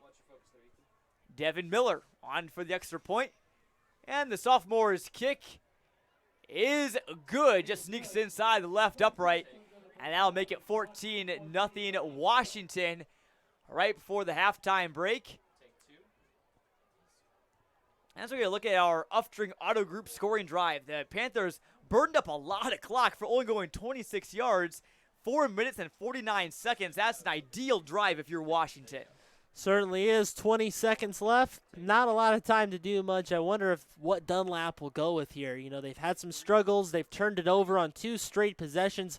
Will they try to look and maybe take a deep shot or just take a knee, lick their wounds in the halftime locker room, which overall against a fellow state-ranked opponent, being down 2 scores ain't all that bad, but you also have to be able to adjust. So second half obviously is going to be very key. This last 20 seconds sparring something spectacular, probably not going to mean too much. And Bargan and Sutter, they both have capable enough arms to chuck one down the field. That's an absolute given. They probably have 2 of the best arms in the Mid-Illini Conference. As squib kick is away. That one may go out of bounds. This will really help Dunlap, Gavin, even though they have no timeouts. Ball's going to be at the 40-yard line. That ball going out of bounds. I still agree with the call there, though, to go with the squib kick. Obviously, it wasn't fully executed, but you don't want to give Dunlap any chance to make a special play. Although they will have decent field position, I'd fully expect Washington to throw a bit of a prevent on if they try to smell any potential Hail Mary from the Eagles. Again, Dunlap has no timeouts. Both the head coaches in this one, Brett Caslett and Daryl Crouch for Dunlap and Washington respectively, burned a lot of them earlier in the second quarter. The ongoing chess match between 2 of the most storied coaches in the Mid-Illini. So Dunlap will get the ball at the 35 rather than the 40, and they just hand it off to Jackson Oldham before he's brought down by Eli Baer. Senior linebackers had a great first half for Washington. And the Panthers, I think they can chalk it up as a great first half. They will head into the halftime locker room up 14-0. They use 2 turnovers, the pick 6 from Cox, and the fumble recovery that sets up a 26-yard short field, of which Kanon McQuarrie finds the end zone. Gavin, real quick, your thoughts from the first half. Yeah, I mean, Washington showed us why they're playing this brand of winning football and why they're able to really get in and just, terrorize opposing teams. It's not always the best quality football. You only scored twice, but at the end of the day, they're able to come away with the lead, and that's exactly what you want. And for Dunlap, also real quick as well before he tosses the break, I think they're right there. I think it's just a game of millimeters at this point, just a game of turnovers. They're still right in this game. It's a great First half of action between two state-ranked teams in the Mid-Illini. Washington, the third-ranked team in Class 6A. Dunlap, number 7. We'll be back with more halftime coverage here on CIProud.com and our WMBD of the Week. We'll step aside for these messages. The deals are everywhere during Uftring's Used Car Super Sale. How about all-wheel drive? Used trucks you can count on. Local trade-ins. Get the used car you really want at every Uftring Auto Group dealer. Uftring, serving you since 1982. The Fox has become known for some of the best British and American pub fare around. And for you craft beer lovers, we have 25 ever-changing draft handles. Whether it's lagers, IPAs, stouts, or ciders, the Fox has something for everyone. Join us at the Fox Pub in North Peoria. It's time to get out and about with the help of Academy of Screen Printing and Awards, outfitting you for special events, youth sports, business wear, and shirts for the workplace, and school events. Academy of Screen Printing and Awards has you covered. Let us help you today. Micah's Italian Feast, home of the best subs, pizza bread, grilled cheese, and Italian beef fry. The best pile-high subs and hot sandwiches in Central Illinois. And no one has better homemade, always fresh from the oven bread. Michael's Italian Feast. Sam Lehman Morton, the #1 Ram truck dealer in the Midwest with over 100 Rams in stock and coming. During our Ram Power Day sales event, take $11,000 off brand new Ram Bighorns or finance for 2.9%. And shop during our Jeep Adventure Days to save with $8,500 off MSRP on a brand new Jeep Grand Cherokee L. Plus, take $4,000 off hard-to-find brand new V8 Dodge Chargers. It's the last year of production. Only at Sam Lehman Morton.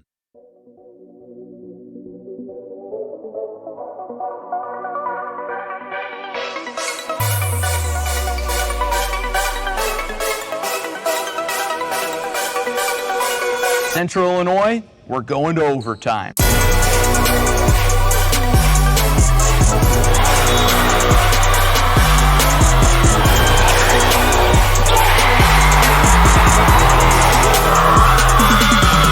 After 4 years of preps coverage in Central Illinois, Eclipse Sports Media is ready for a new era.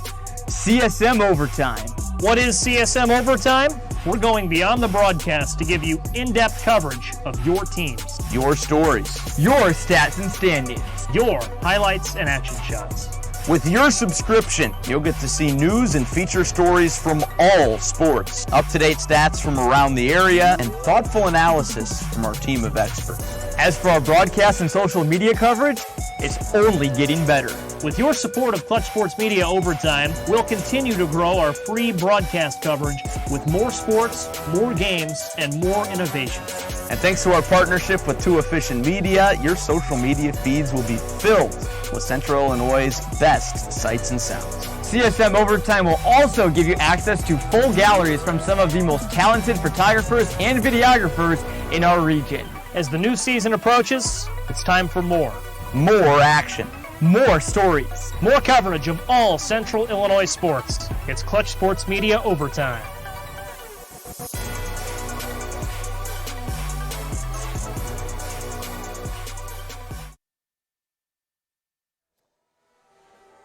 Welcome back to Dunlap for this evening's ball game here on CIProud.com. Between Washington and Dunlap. Washington with a 14-0 lead over the host Eagles at halftime. And I'm in the booth now with John Camosa. John, you do a lot of writing, you do a lot of reporting around games in the area, so you're definitely probably looking forward to getting on this one, doing a lot of coverage, breaking it down. Let's just get right to it. Maybe let's start in general. What did you notice? Maybe something from both teams from the first half. What did you notice from their characteristic? Well, early on, I knew we were going to see defense. We saw that scoreless first quarter. Dunlap's only allowed 25 points coming into this game in Washington. We've seen it all year long. Their defense has been stout, but after that scoreless first quarter, Washington really turned back on the offense, what we've seen from them. And then Garrett Cox with that 20-yard interception led up to Keenan McQuarrie rushing in from the goal line as we were running out of time there in the second quarter. So really, Gavin, been impressed with this Washington defense, and Dunlap just can't get it going right now offensively. Indeed, as we kind of break it down, if you've just joined us later on, you missed some of that earlier action. First score of the game after pretty much a stalemate between both sides, nothing going on offensively. First score of the game was a pick six by the defensive lineman Garrett Cox. Not a defensive back or a safety getting that. Defensive lineman Garrett Cox getting that 20-yard pick six to break the score. that changed everything. Yeah, it really did. And one thing that I noticed on that play was Garrett Cox did such a great job of reading that. Right off the line, Johnny Bargan, that same little slant route that they like to throw over to Gabe Munoz on the far left side, he just read that like a book, able to jump in and pick it off for a 21-yard interception return. And that really sparked Washington. You could see on their sidelines getting pretty fired up, and right now Dunlap's just looking for that same spark. Indeed, and again, you also saw the short touchdown run by Kanon McQuarrie, which was an interesting sequence of plays. We had a couple of penalties, moved them back 5 yards. McQuarrie eventually finds the end zone. I wouldn't expect him to maybe have the most impressive stat line this game, but McQuarrie continues to do the things that he's done all season. That just be the trusty back for Washington. Yeah, he has. We haven't seen any of those real flashy plays where he breaks through tackles and busts, 50, 60-yard touchdown runs. But like you said, Gavin, he's really doing it on the ground. He's moving the ball forward, setting up Washington with some good opportunities to score, and that really helps motivate their defense. So we've seen it from McQuarrie tonight. Even though the stats aren't showing, he's still putting in the work. Very true, and it hasn't been all bad for Dunlap, although they haven't put up a score thus yet. They also came up with a lot of big defensive stops, John. I'm sure that's something that everybody can take away from this game. They have stood tough on a number of occasions tonight, and despite having a young team, they're starting to weather the adversity. They just need to continue to make some adjustments. Yeah, they do, and, going to your point, Gavin, one of those big stops came in the first quarter with 9 minutes and 58 seconds left, and Washington actually got down to the 32-yard line, looking like they had all that momentum driving, and Dunlap able to stop him on fourth down. So in that scoreless first quarter, we did see both teams defensively really shine, but Washington with the upper hand right now. Indeed, it was a fun first half of play. John, I'll put you on the spot a little bit here. If you had to pick a player from both sides, maybe your player of the half. I know we give out player of the game, but the player that shined in the first half for both sides, who would you hand that out to? Yeah, I'd say for Dunlap, Max Sutter. He was in on a lot of plays defensively. We're typically used to seeing him on the offensive side, at wideout, at quarterback. But he really did get in there and make some, pretty nice tackles for Dunlap. His presence with his size, he's just kind of, been a force there on the outside. A lot of assisted tackles as well. And then for Washington, I want to give it to, a guy that really kind of is the leader outside of McQuarrie was their quarterback Humphrey, and he's really got him fired up. He sees very, pumped up for this game. So he's been kind of with his guys this whole game, cheering them on. So really give it to the quarterback on both sides. Indeed, the quarterbacks can really lead a team, and you mentioned Sutter, 6'5", really imposing sophomore. He's only going to keep getting better. Humphrey doing a very good job in his own right. Got some scores around the area as we flip gears, of course. Scoreboard watching is big this time of year. Perhaps you're watching from Chicagoland area, maybe downstate perhaps, where these games, John, start having big implications on, seeding, who, if you're going to get a home game or an away game. Washington at 5-1, if they can keep winning, pretty good position to get a home game. Dunlap 6-0, same position. When you're scoreboard watching, how much do you focus? How early do you start focusing on that? Yeah, you never really want to overlook the game that you're on right now, but I'd say after this game wraps up, obviously you're going to want to look around and, see if Morton won tonight, see if Metamora won tonight, teams like that. And, Gavin, once you get outside of your comfort zone and you kind of get that monkey off your back that, hey, we made the playoffs, they're both in, now you're kind of chasing that Mid-Illini Conference title. And right now both teams obviously know how big a win tonight is for their title hopes. Some scores around the area as we do look at that ever-imposing Mid-Illini Conference that, also includes Morton. Morton is up 48-6 over East Peoria. Not a huge surprise right there, but Morton is going to certainly stay in the thick of it. It's going to come down to one of the last couple weeks for them.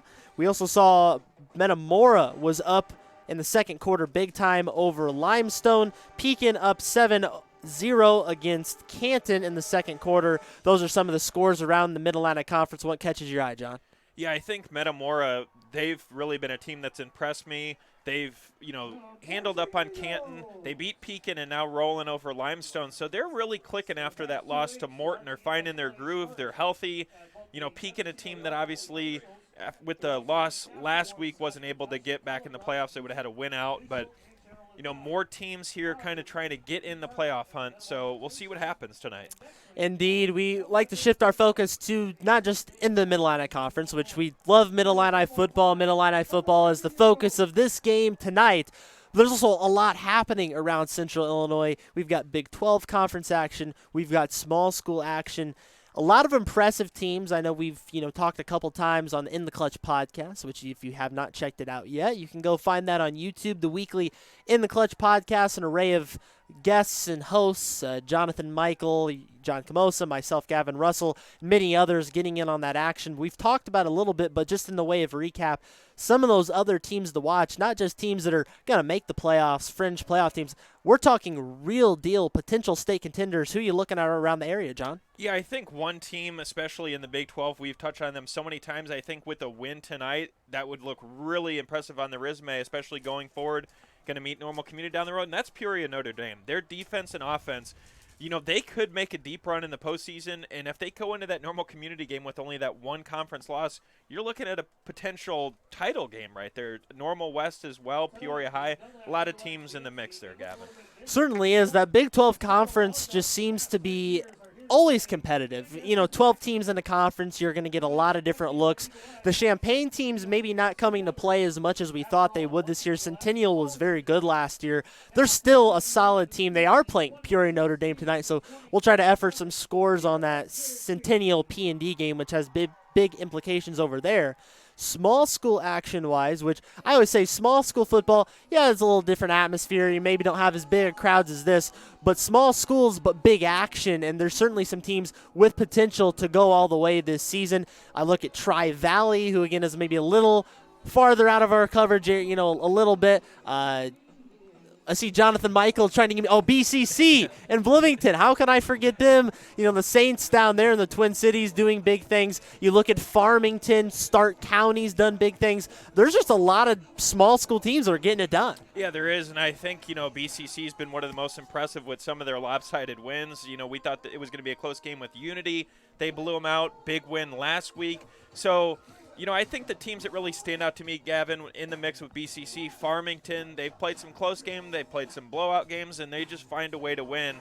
And then you look at teams like Eureka, El Paso Gridley, they're trying to find their groove in the postseason. You really never know. It's all about who gets hot after the regular season. Which you mentioned Eureka. I didn't even think about them right then. We saw them a couple weeks ago as they played DMAC. Now, granted, in that game, DMAC was quite banged up. They had some of their best players injured, and you got to take that into account.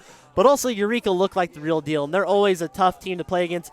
That Heart of Illinois conference, may be one of the most competitive in the state among small schools. I feel like year in and year out, it just is always competitive. Like you said, Gavin, and even Eureka last year, as dominant as they were, losing some players this season, obviously, to graduation, but some of these younger guys have really stepped into their roles, and if they can capture a win tonight against EPG, watch out for this Eureka team.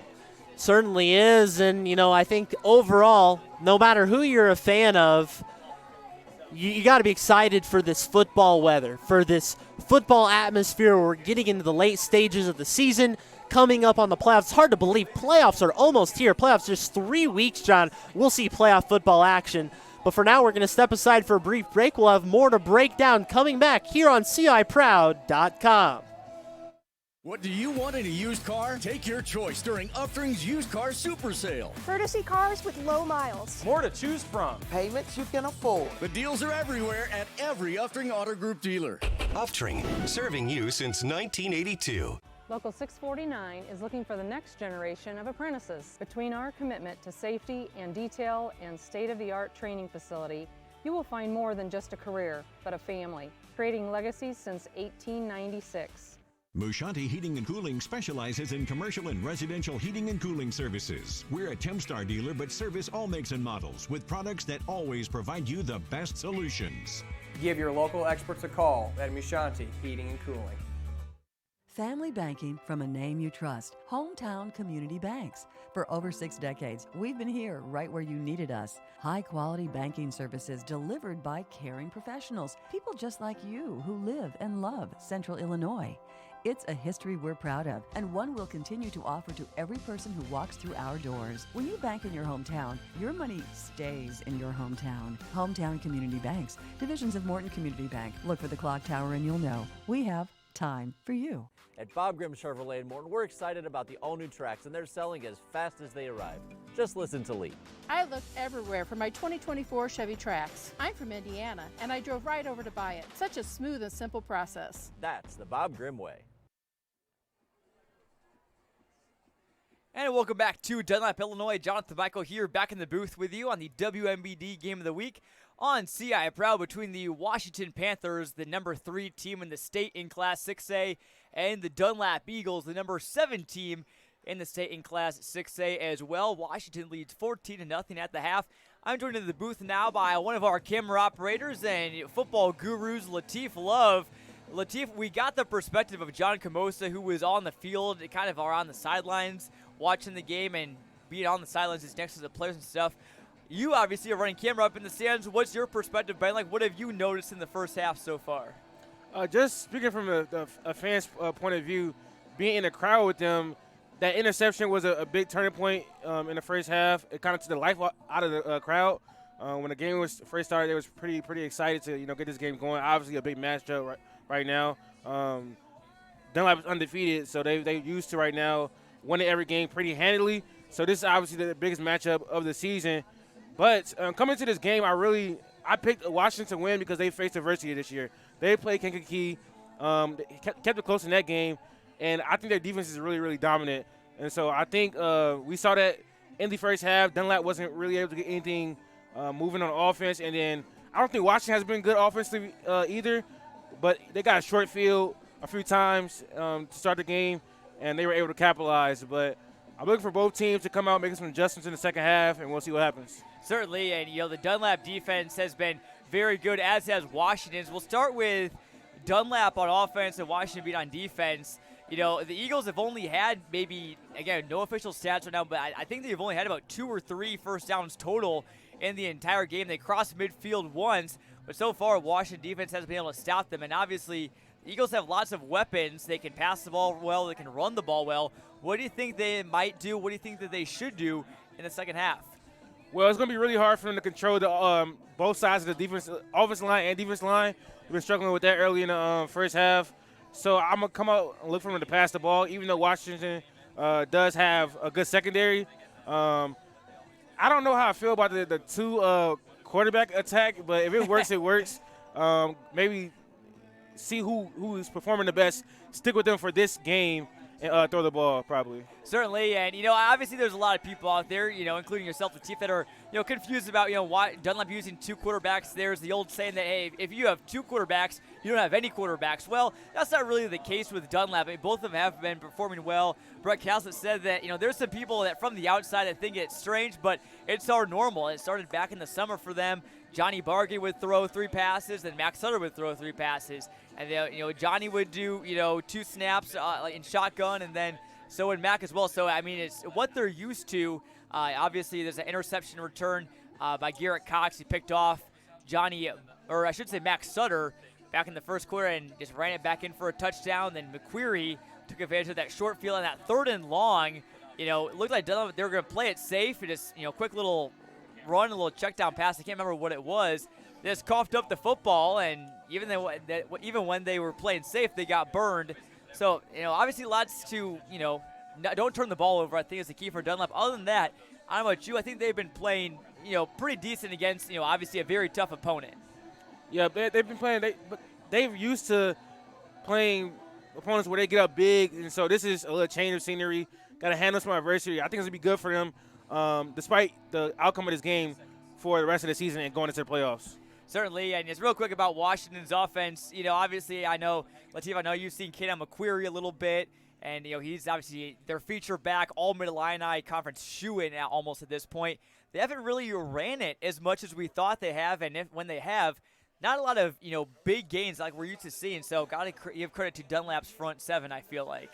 Yeah, it hasn't been really a big run, but he's still been effective. I think even the threat of having him on the field in that backfield makes Dunlap pack that defensive line, and it can open up the passing game. So hopefully they can go that in the second half and contribute and maximize their running game as well.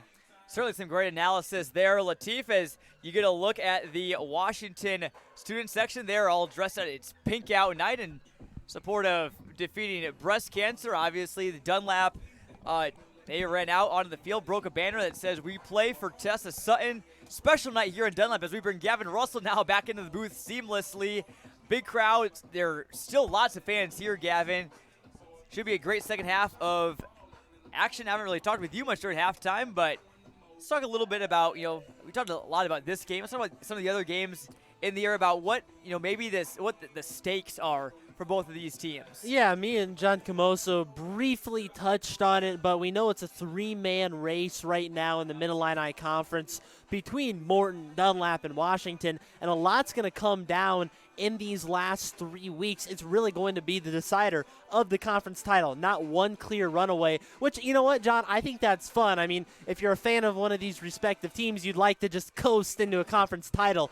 But as far as football fans goes, we like to see this. We like the competition. We like it to come down to these last few weeks. And right now, Morton winning big time. They're going to continue their dominance under first-year head coach Adam O'Neill. So I think it's going to be the Potters, and whoever comes out victorious in this game will probably have to duke it out for the conference title. Certainly, I think the winner of this game, I think, will be a front runner alongside Morton, who again is playing East Peoria. They're probably going to win that game and move to 7-0 on the season. If Dunlap can win, they would move to 7-0 as well. Washington would move to 6-1 with a win. All three of those teams undefeated in the Mid-Illini Conference. But let's kind of look ahead and just try to map out the rest of the season. Dunlap, they have this game as Washington tonight. Then they go on the road to Morton in Week 8, and then they go on the road against they host Morton in Week 8. Then they go on the road to Metamora in Week 9. So Morton will be another tough test. Metamora, I'd say it's a slightly more winnable game, but the Redbirds are starting to pick it up as well. So certainly Dunlap is going to learn a lot about themselves, and I think they want to win at least one of those games to, at least to preserve hosting in the first round of the Class 6A playoffs. Yeah, I'm going to go with a baseball reference here, and, it's October. You got to love the MLB postseason right now underway, but you always want to win 2 out of 3 when you play a series, so they'd love to try to get 2 out of these 3 next games, including tonight.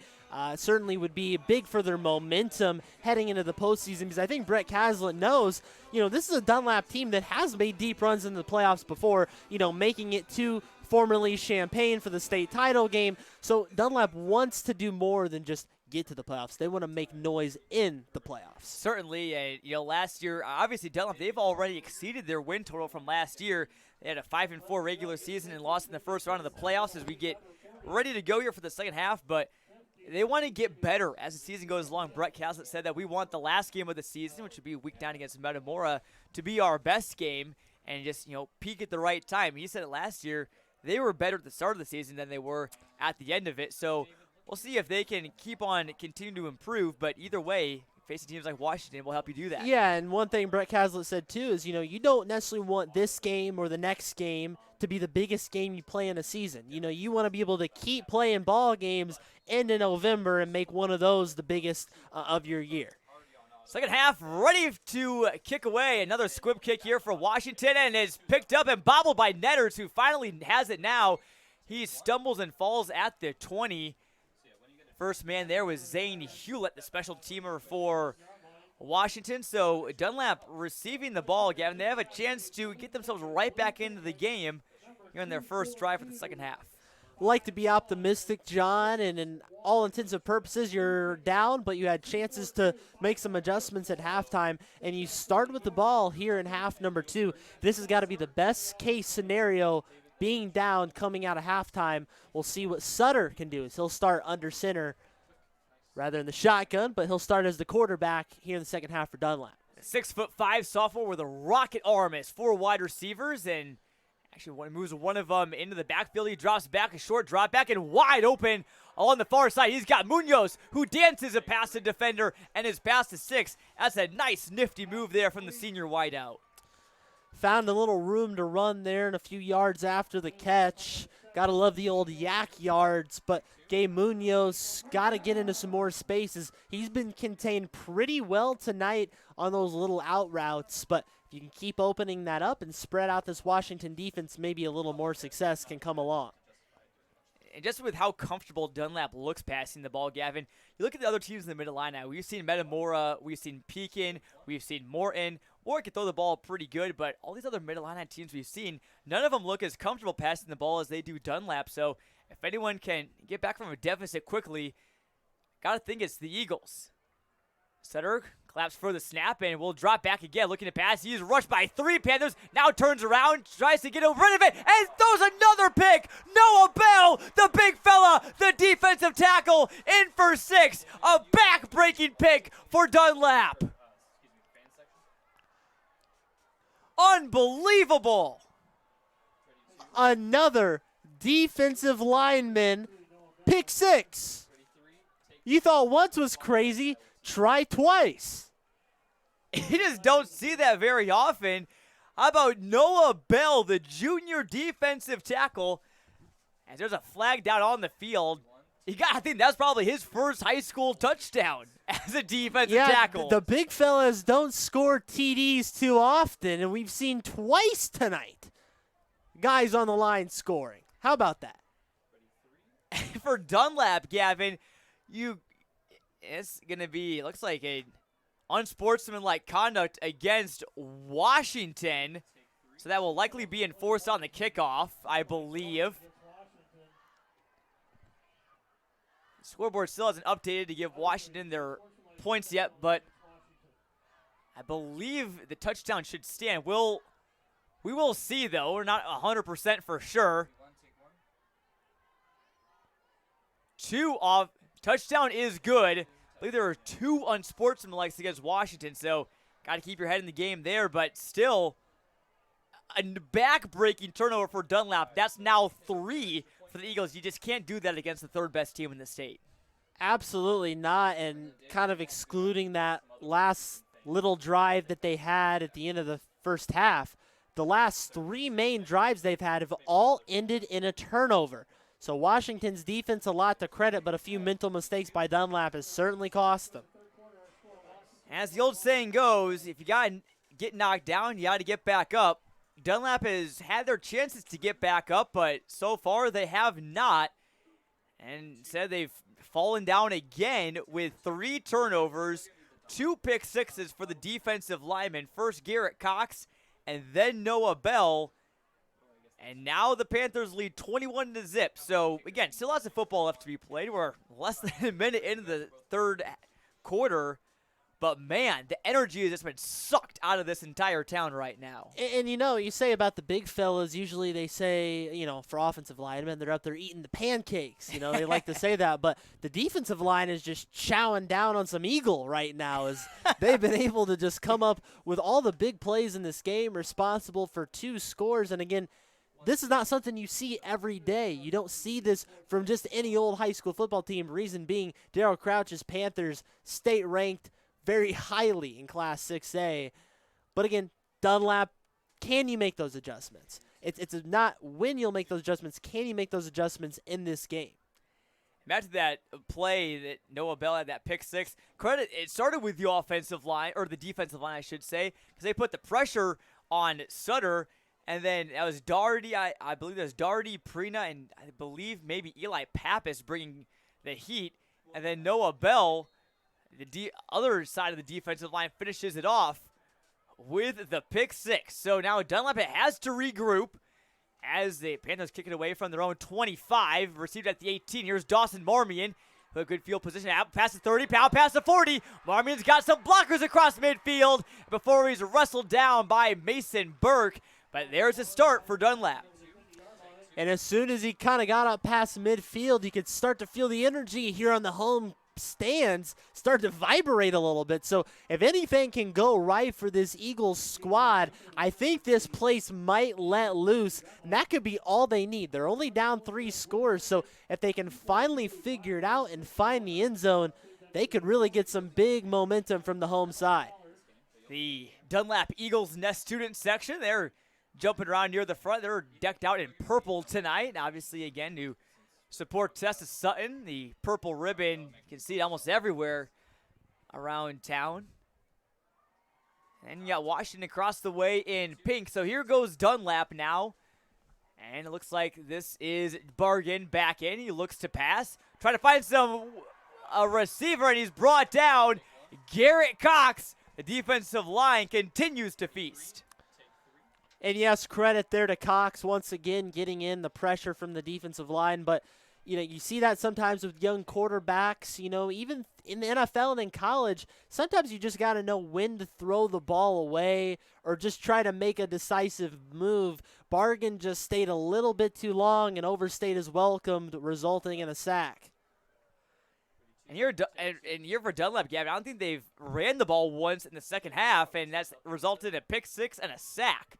So maybe they need to run the ball a bit more. We'll see what the call is here on 2nd and 20. It is a give up the middle, and not much doing. Robert Martin and Eli Bear in there on the stop. They butt helmets. They're hyped up. All the momentum is on Washington's defense right now. Very momentum-driven game so far, and Washington's held just about all of it. You know, outside of the early stages where we got a little bit of back and forth, a couple of 3-and-outs, Washington just has looked unstoppable, mainly defensively, and again, not very characteristic of Dunlap to just be shut down. But you never know. It takes one play to find that magic. We'll see what they dial up on 3rd and long.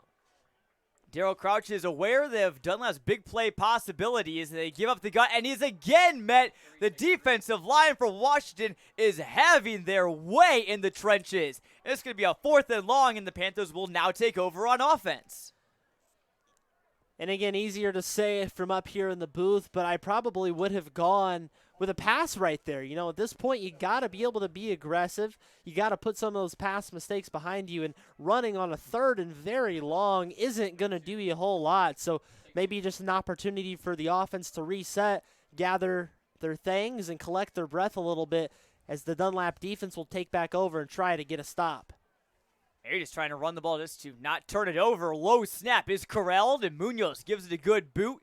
Inside the 30, received at the 25. Here's Mason Burke with some speed near the near side. He's brought down at the 45.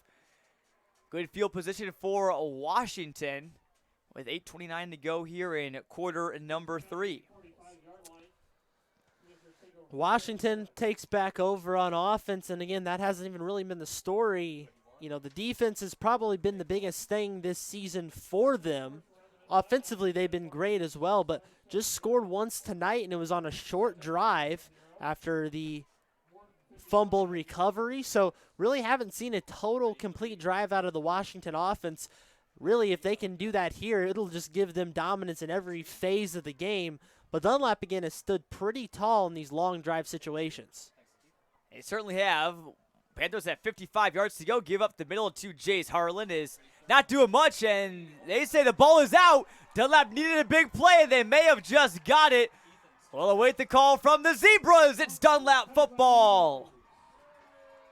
You knew that Dunlap needed a big play sooner or later to turn the tides, and they got it right away. Dazon McCaston, the sophomore D-end, on the recovery. Can't say a lot of bad things about the Dunlap defense because they've only allowed one score themselves, and now they get their first takeaway of the ball game.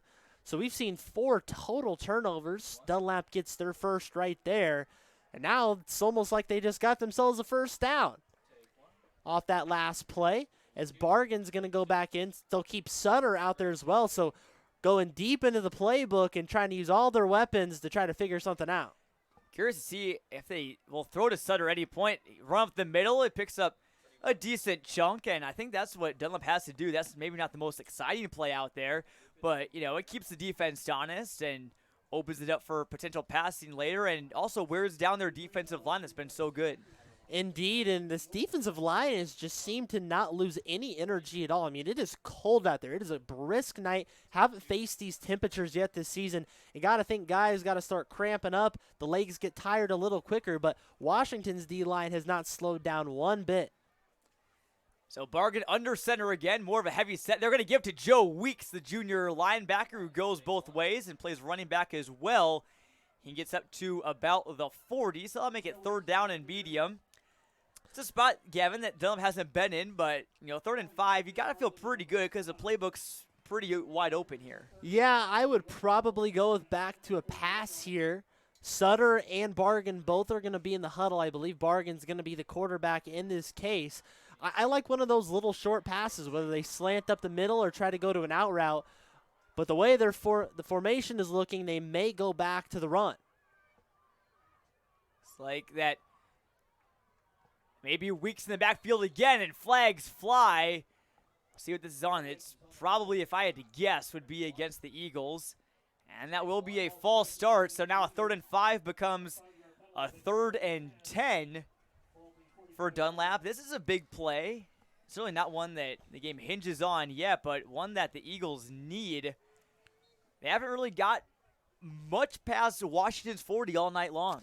Yeah, and I think if you're even able to get about 6 or 7 on this play, personally, I'm going 4 down territory here. Maybe not in this case if you don't gain any yards. 4 receivers out this time, 2 each way. I fully expect some sort of pass, kind of short to medium. And Bargan drops back. He's got some good protection. Goes on the field for Marmion, and it's just a yard or 2 past him. If he would have maybe laid out, you think that he maybe could have gotten that ball. But instead, it's 4th and long. He may not have seen that ball, to be quite honest with you, John. He was running in the area, and he was a little bit short, but I think Brett Casella is, just kind of telling him, you got to be aware a little bit where the ball is coming to, and he never really turned around and looked, so not much of an opportunity. Again, starting to make a little progression, but Washington defense just continuing to stand tall, and we'll get a punt. So Dunlap gets a chance to do something, and they can't convert again. Nice punt here from Munoz. Angled toward the sideline. This is a beauty. It'll roll out at about the 13 or so. And that'll make it the 14, rather. So I'll make it another long field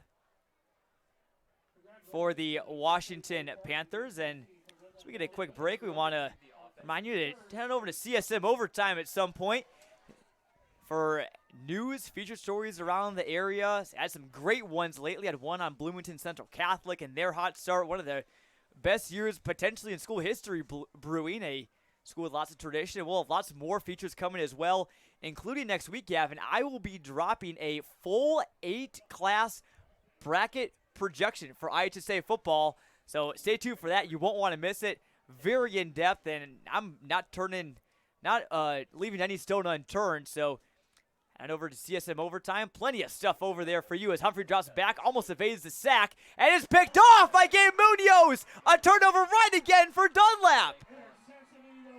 No one can hang on to the football now, and Dunlap has their best field position of the night. Well, maybe I think we need to just reevaluate what's going on this evening because, it may not be Washington has even been a ton the better team. They just were in the right place at the right time, had a couple of successful defensive touchdowns. Now Dunlap starting to flex the muscle defensively as they get 2 straight turnovers. Let's take a look at what Brett Caslett said. Obviously, we've mentioned a lot for this game. He says, we need some adversity to see how we respond. There's been some times where they maybe haven't responded as well and, maybe some opportunities they've missed. But, an interception right away on the first play, you'll take that as a great response for the Dunlap defense. Now they're cooking near the red zone. And a flag will fly here on the first play of the drive. This will be a false start against the Eagles, so back them up 5 yards. Seems like every time that Dunlap takes a step forward, they just take it right back. But it's still first down, so they can still do something with it. And again, we've seen one really successful offensive drive between both of these teams this evening. So it's been all defense up to this point. It's just been 2 defensive scores for Washington that have been the difference. If they don't score on those pick sixes, this game very well could be 7-0. So, as you mentioned, a game of inches and a little bit unlucky for Dunlap. And even that McQuarrie running touchdown, that was started by a fumble recovery at the Dunlap 26. Here's to pass, and Dietz couldn't hang on to it. Bargan zipped it in there, and you mentioned it, Gavin, maybe those cold hands, first time you've played with them this year, Dietz just couldn't hang on to it. This is the time of year those fingers start feeling like icicles, and they want to break off when the big pigskin comes in and hits you in the hands. Not an easy ball to catch right there. It looked well placed. Dietz just not able to haul it in, but you keep running those plays. One of them's bound to work out, and you hope it works out sooner than later. Dietz is one of a great wide receiver group for Dunlap. He's got 9 catches for 207 yards and 4 touchdowns. Had a 20-yard touchdown last week in their 55-0 win against Canton. 2nd and 15 now. Quick pass from Bargan, and his man looks like he's looking for maybe Drew Thiel. He wasn't even looking. Thiel's a player that maybe don't use quite as much, and maybe that's where that inexperience shows just a little bit for Dunlap. And right off the top, watching that play develop, there was never a block given out by the right tackle, Pierce Morrison, just kind of whiffed on it. And I believe it was Carter Perina just slipping past. So no time whatsoever. The Dunlap offensive line has got to kind of figure something out. Otherwise, it's going to continue to be tough sledding. At some point, Gavin, something's got to give for Dunlap. You get the interception. They haven't been able to move forward. In fact, they've moved backward. They're going to need a big pickup here on 3rd and 15. Bargan drops back. He's looking for it all with Dietz. And he can't quite bring it in. Almost a circus grab with Tyler Brown in coverage. That would have brought the house down. But instead, 4th and 15 and another unsuccessful trip for the Eagles offense. Well, I'm pretty sure Tyler's Brown heart rate is up significantly as there's a penalty on the play. So negate that anyway, but he probably saw it flash before his eyes as nearly an amazing catch there from Dietz, as they'll decline the holding call. Is once again the defensive line for Washington continuing to give fits to their opposers on the Dunlap offensive line. Dunlap's looked for the deep ball multiple times tonight. They just haven't been able to connect. They're probably going to need one. They're going to go for it here on 4th and 15. 6:08 left to go in the 4th quarter. Eagles need a big play. They have 3 wide receivers, and the running back in pass protection is Oldham.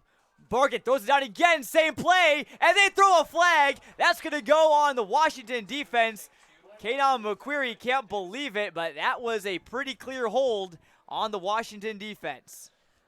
I do believe there was a hold there, maybe a little selling there at the end to kind of stay close to his body.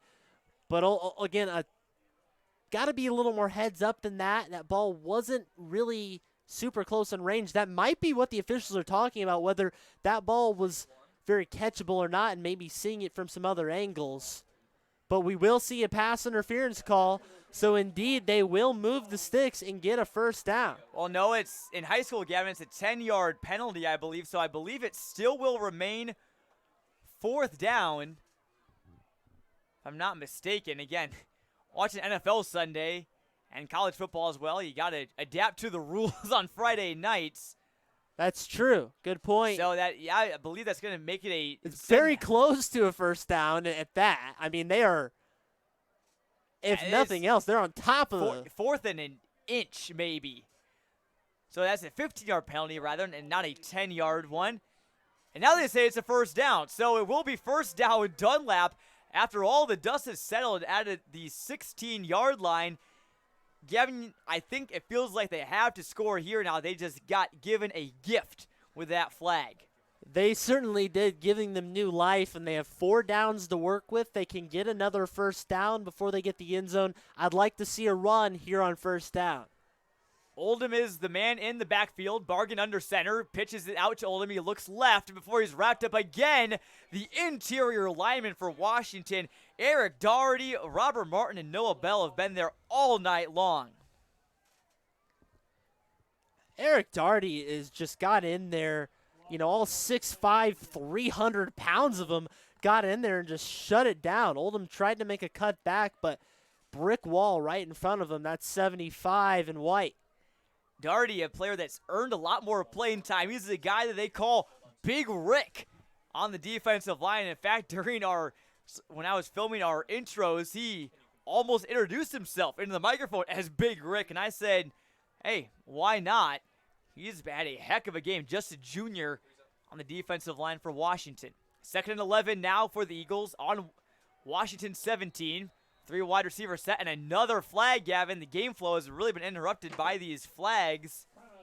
I'd rather it's a timeout for Dunlap, so maybe just throwing the flag just to get everyone's attention. But this timeout is brought to you by Fox Pub in Peoria. For great food and drinks, head on over to Fox Pub. I want to thank them for being a season-long sponsor of the WMBD Game of the Week on CIProud.com.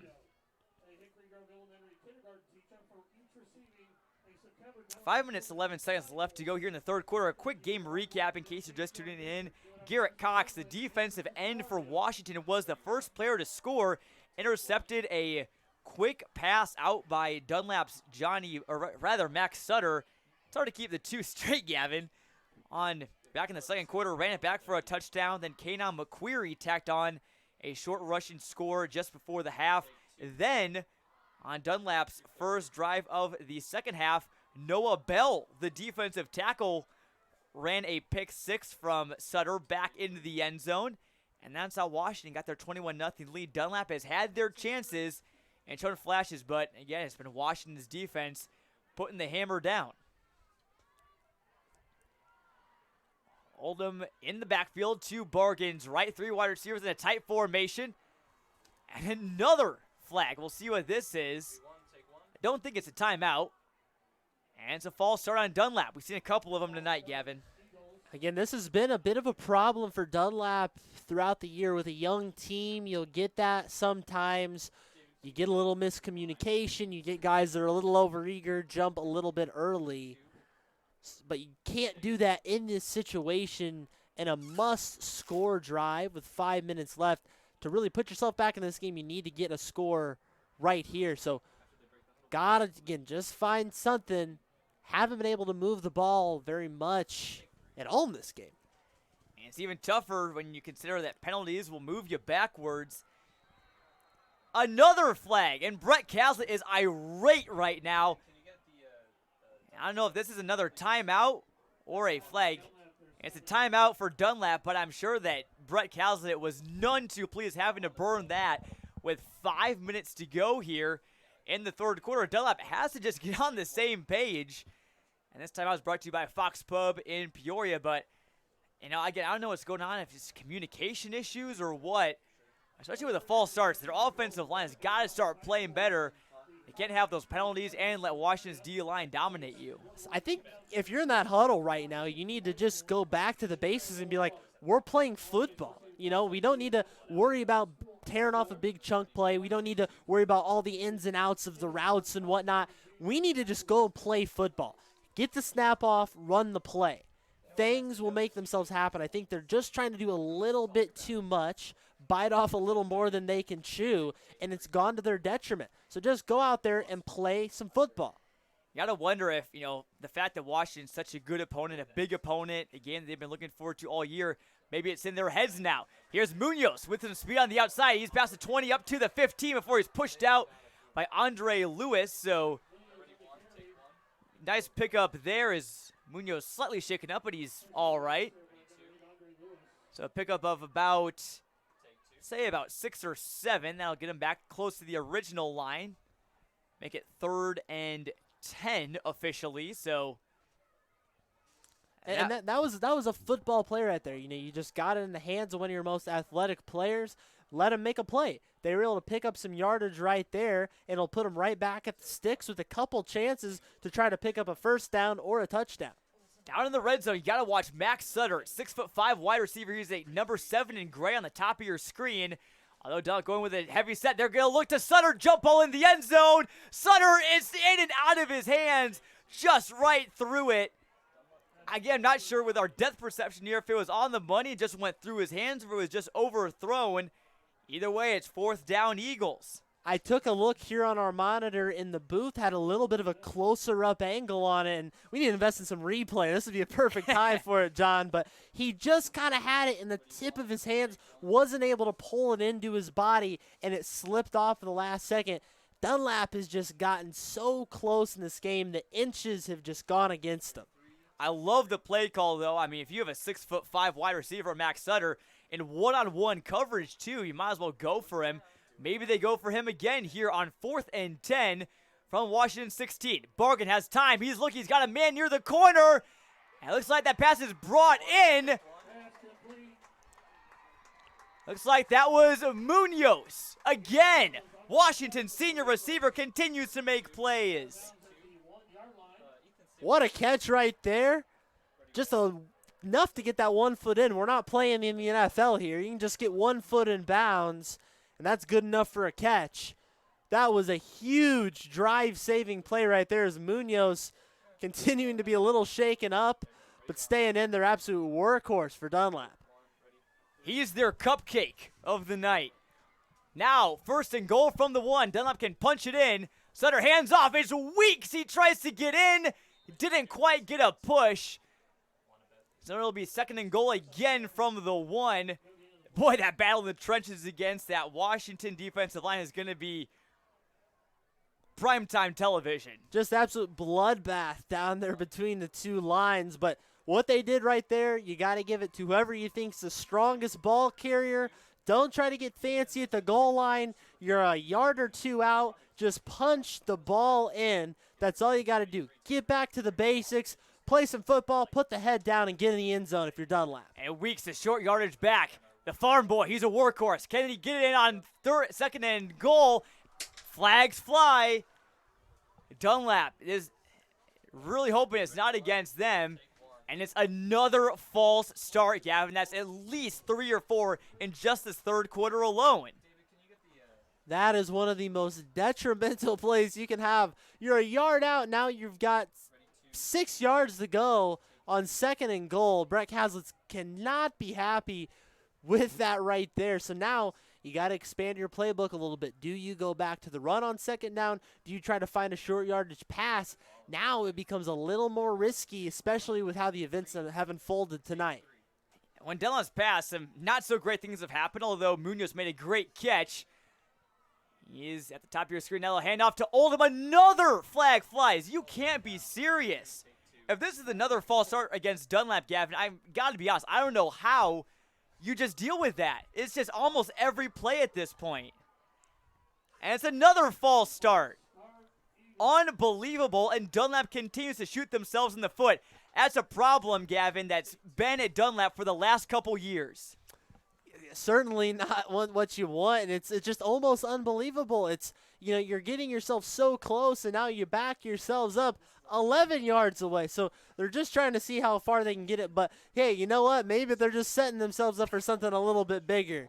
You know, I'm definitely not saying they're padding stats, but if you're able to punch it in here, it's certainly going to take a big play and maybe a pass to get it in. You don't want to make things any harder than it has to be against Washington's defense. And now they're on the doorstep of the goal line. Now they're back at the 11, 2nd down and goal. 2 wide receivers for Bargan. He looks to the outside, got his man Munoz, shakes a tackle, and he's in. It doesn't matter. All the penalties, and the Eagles still punch it in. I stand corrected. Maybe they just needed some room.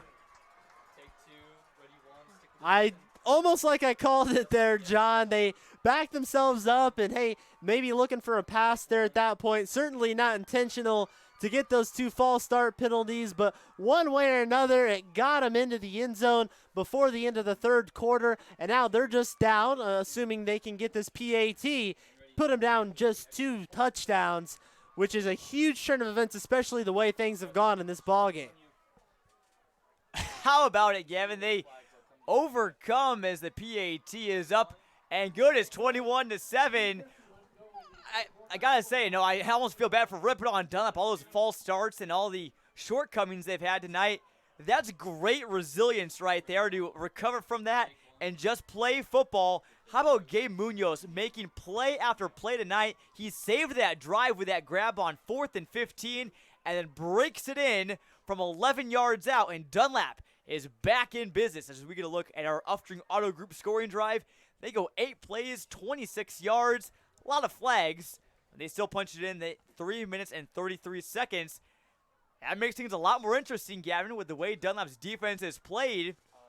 They can get another stop and a score.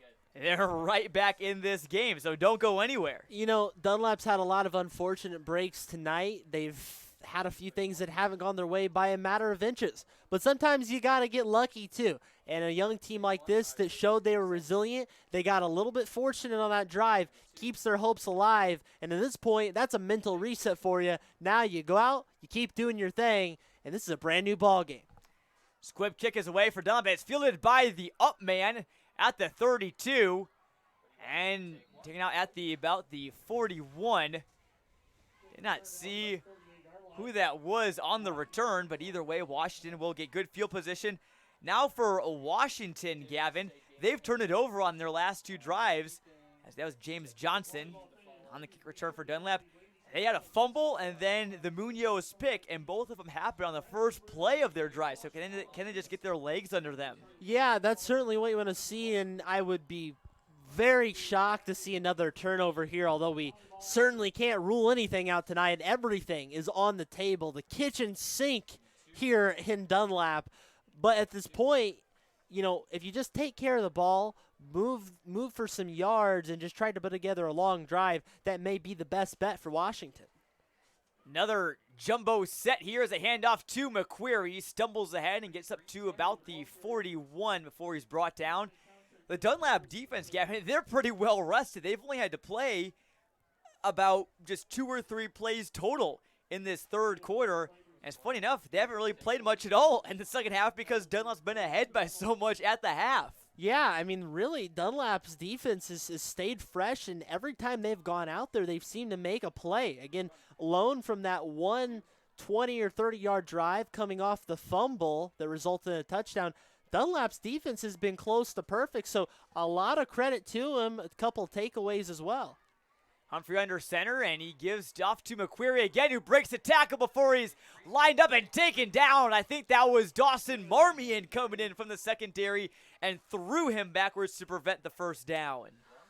And it's still going to be short. Washington would like to hear convert on third down. But that was a nice tackle there for Marmion, because those are the plays that McQuarrie has been able to kind of bounce off of and get those extra yards that would make it a first down. Now you put them in a tough position. They got to go into a bit of a different package, all just from that one tackle. Big third down and 1. We'll see what the defensive line of Dunlap is made of. And it's just a quick little QB sneak up the middle, and that should move the sticks as time ticks down here in the third quarter. But even so, right there, getting it up the midfield for the first down. Again, Dunlap still putting pressure, getting them to third down. If you continue to do that, it's going to make it difficult on Washington, if they have to continue to try to convert in the later downs of the drive. So we will see what Darryl Crouch dials up, but I'm sure they would like to tear a big chunk off here in their last couple plays of the third quarter. 4-man front for Dunlap with 3 linebackers and a handoff to McQuarrie, and about 2 or 3 yards and a cloud of turf pellets here on the artificial surface at Dunlap, and it'll make it 2nd and long. Regular clock and play clock about a 3-second difference, so Washington will have to run one more play here before the break. And again, if they can put themselves into position to maybe get a first down here, they're going to be set up really well going into the fourth quarter, because one more score could possibly put it away earlier, make it very tough on Dunlap. You don't want to keep that door open at all, especially being on the road. Here's the last play of the third quarter. Man in motion is the tight end Cox. Hand off to McQuarrie, and he bounces past some tackles, but then just driven back. Ryan Dietz and the Dunlap defense are pumped up. The Eagles are showing some momentum. Gabe Munoz, a touchdown reception from Johnny Bargan after a host of false start penalties. The Eagles are showing some signs of resilience and have a game going against number 3rd-ranked Washington. We'll step aside here on CIProud.com after these messages and come back with the fourth quarter. The Jansen Law Center has protected Illinois citizens for over 40 years with regard to dangerous drugs, and has taken on the largest pharmaceutical companies in the world and have won cases for Illinois residents. Jay Jansen. One name says it all.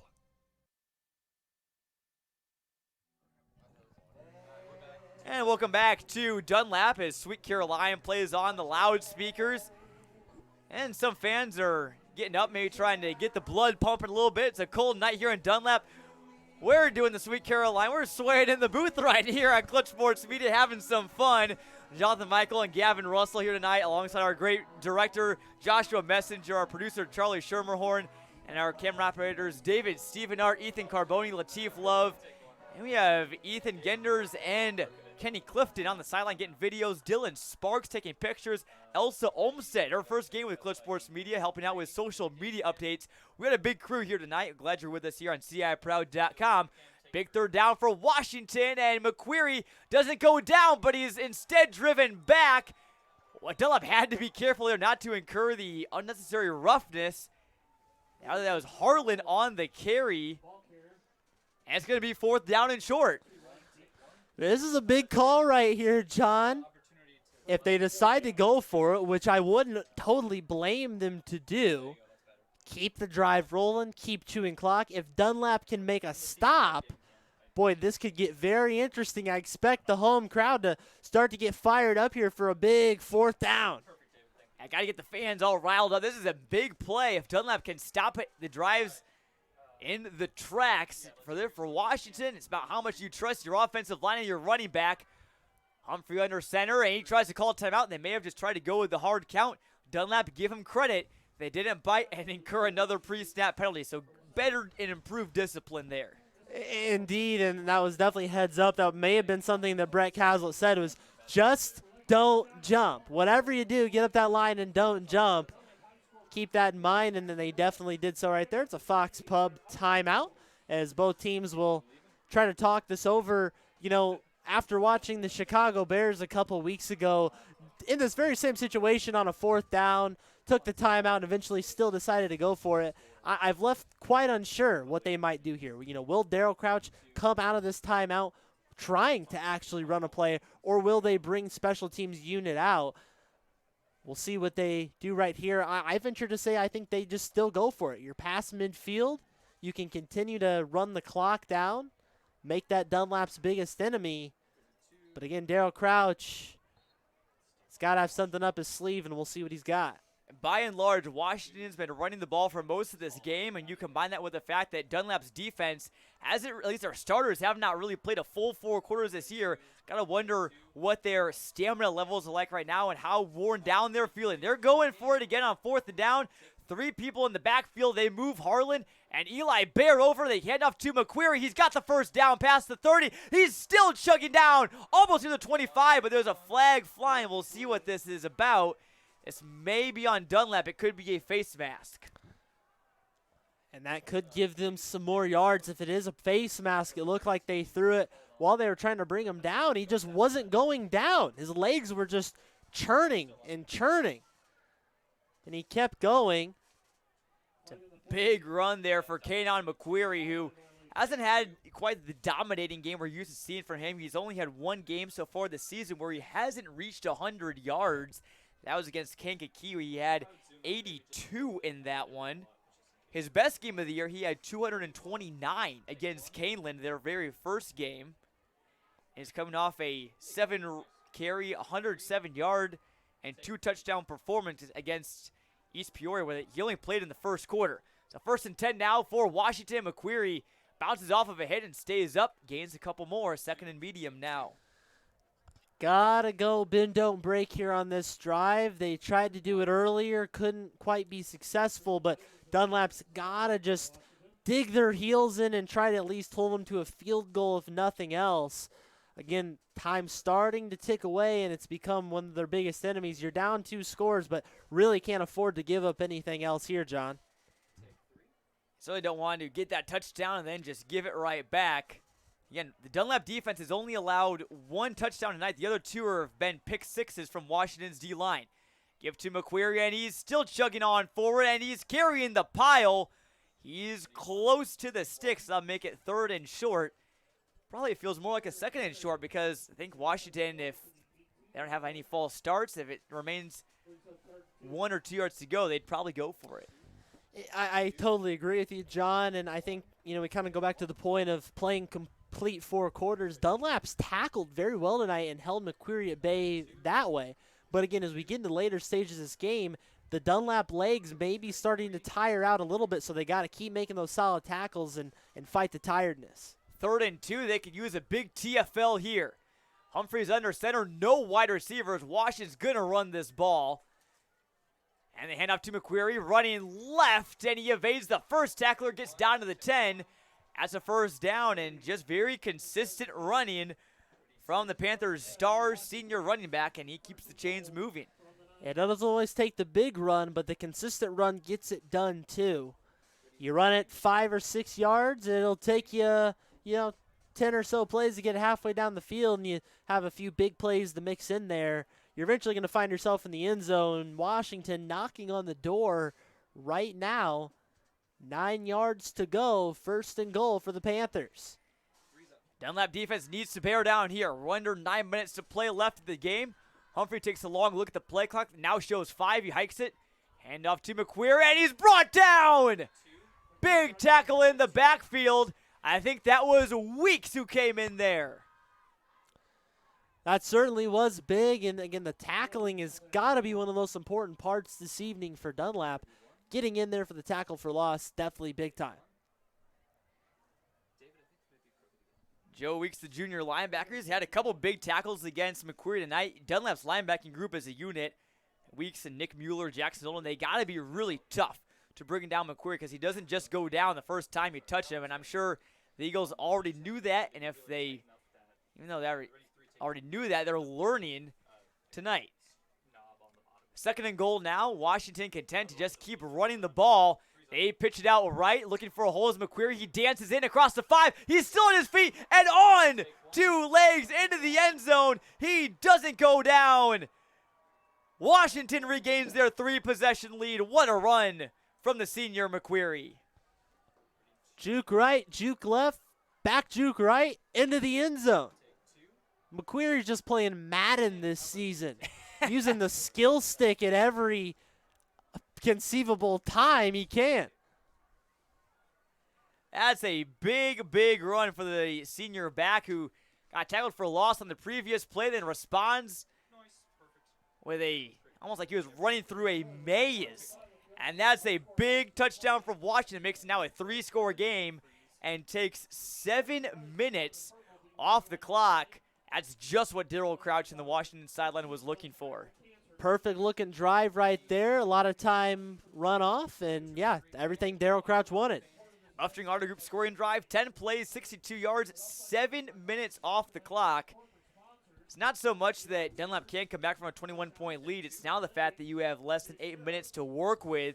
So they would have to strike quick and probably get a turnover at some point to stay in this one, although they have forced 2. This game has been defined by turnovers. Washington's scored 3 times off of Eagles mishaps, and Dunlap has done so once. And that's the difference in this game, John. You aside from everything else, it'd be 7-7 if there were no turnovers from Dunlap. Would be if, as the kickoff is bobbled a bit by Netters, he looks for a hole near the 30. Has a couple blocks and still chugs up to about the 33, where the Dunlap drive will start. 7:37 left to go. Nice drive there from Washington, Gavin, again, just going back to their bread and butter, running the ball. I don't even know if they brought a single wide receiver on the field at all that last maybe 5 or 6 plays of that drive. Yeah, they don't need to get fancy and try to pass. They haven't done that a lot this season. Now maybe heading into the playoffs, you'd like to find a little bit of a passing attack to keep other teams off balance. But in these big games, conference games, you just got to do with what's tried and true, and that's the run game. Dunlap, I don't know if we're going to see him go to the run game much now as the impetus is on them to score and score quickly. That's Nick Mueller coming onto the field, number 4 in gray. Checks in at fullback. Oldham to Max Sutter's left. Passes caught on the outside. Nice tackle right away by Brayson Barth. That's a short gain, just about 4 or so on first down. And that was Munoz on the reception. Nice tackle right there, bringing them down. And again, Washington can certainly live with that. Short gain right there, but it keeps the clock moving. And again, about to head under 7 minutes. Again, clock really winding down and limited time here for Dunlap. So Bargan is taking this drive at quarterback as well. Hasn't turned it over tonight, whereas Sutter has done so twice. Sutter not in the game currently at wide receiver, but he may do so. Marmion and Munoz are your wideouts at the top of your screen. Now under 7 minutes to play in Dunlap. State-ranked Mid-Illini matchup as Bargan hands off to Jackson Oldham, and he'll be wrapped up by Eli Pappas and other members of the Washington D.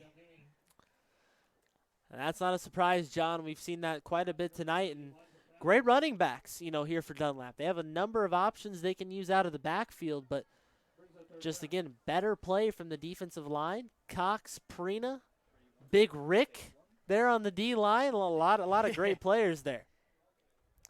Certainly a lot of great personalities on that Washington D-line, too. Garrett Cox, in my brief interactions I've had with him this season, probably one of the funniest players, at least in the Mid-Illini, that I've been around all season long. He's always cracking jokes, and as is Carter Prina. Eric Doherty's got a big personality as well. Bargan looking down the field. He's got Munoz wide open. He can't bring it in. It hit him in the hands while he was in bounds, but his momentum carried him out.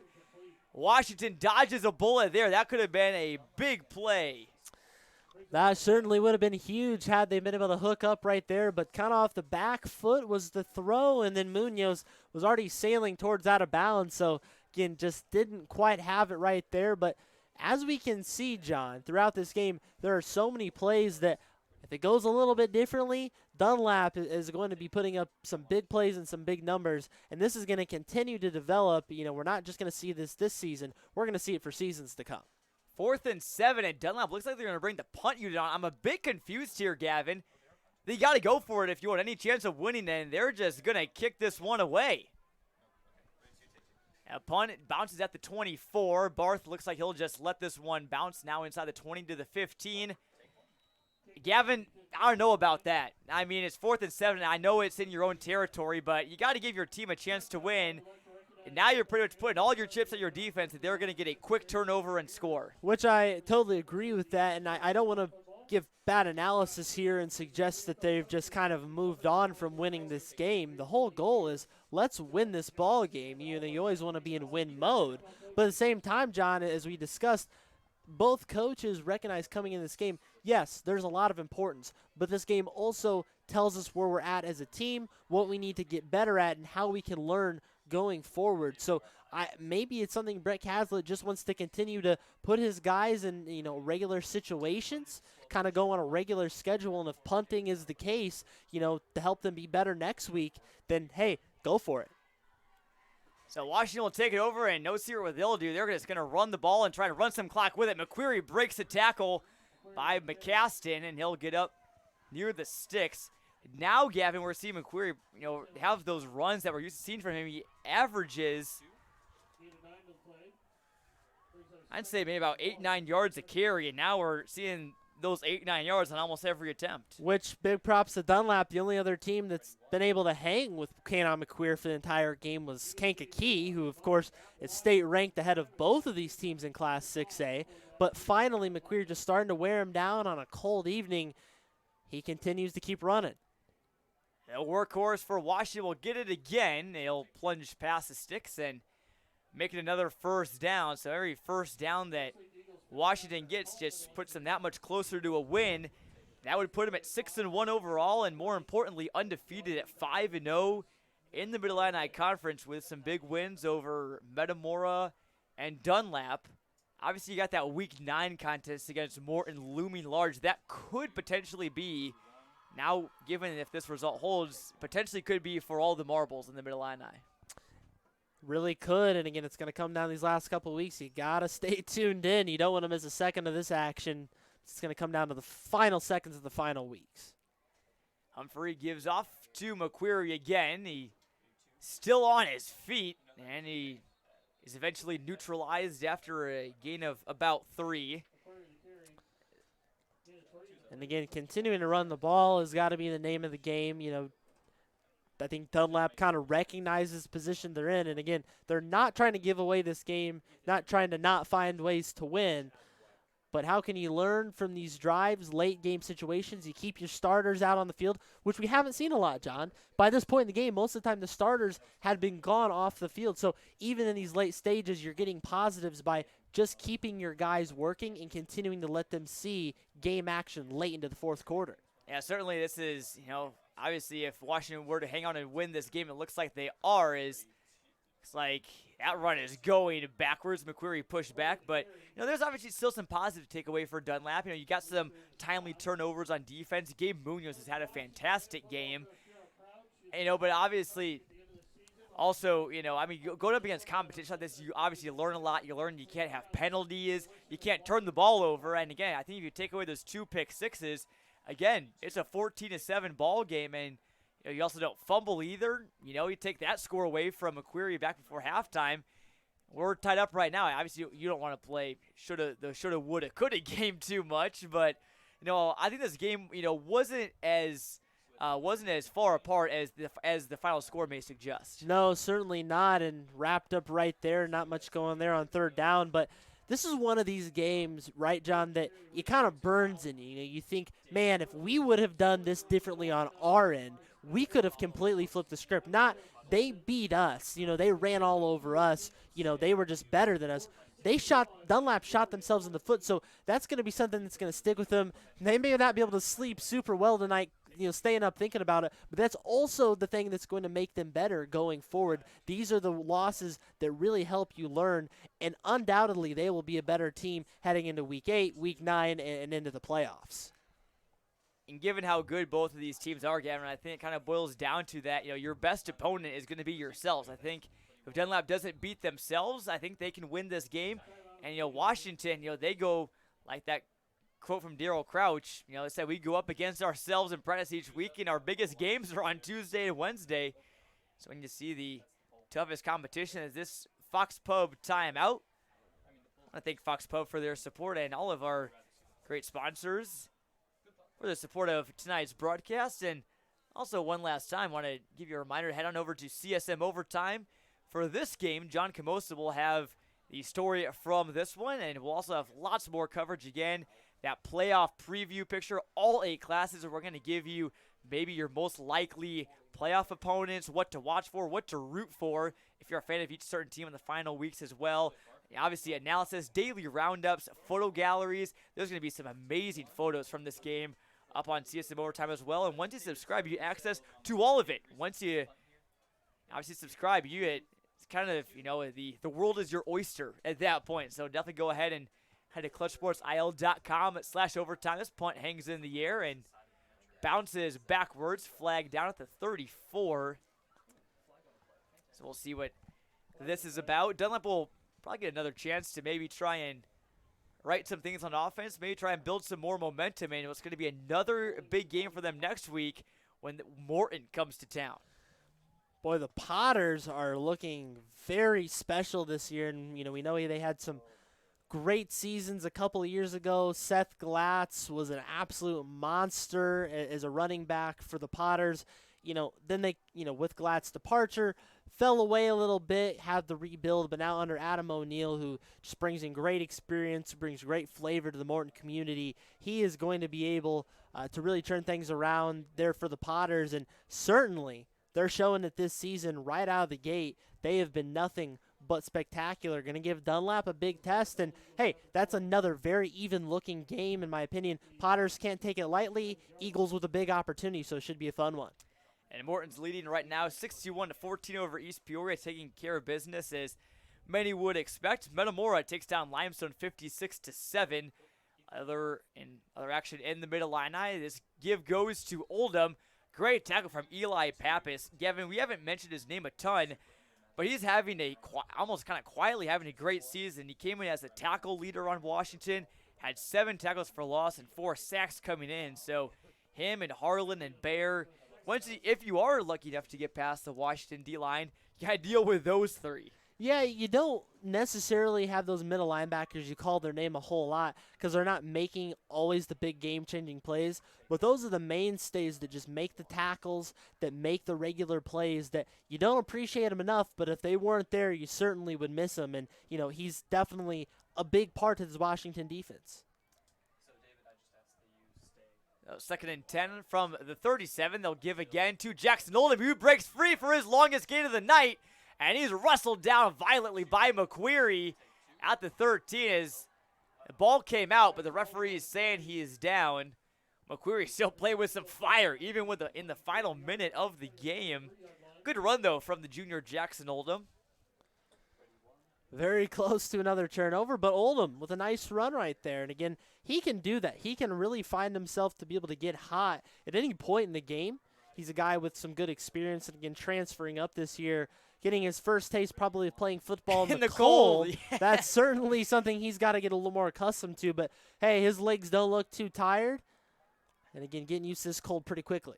Under a minute to play. We'll see if Dunlap can tack on a late score. Another give to Oldham. Not much doing there. Robert Martin, Carter Prina. And on the stop for Washington, Gavin, obviously we're going to pick a WMBD player of the game at the conclusion of this one. It looks like the final play has been run. I think it's got to be either someone on their defensive line or Washington's entire defensive line. They were the difference makers tonight.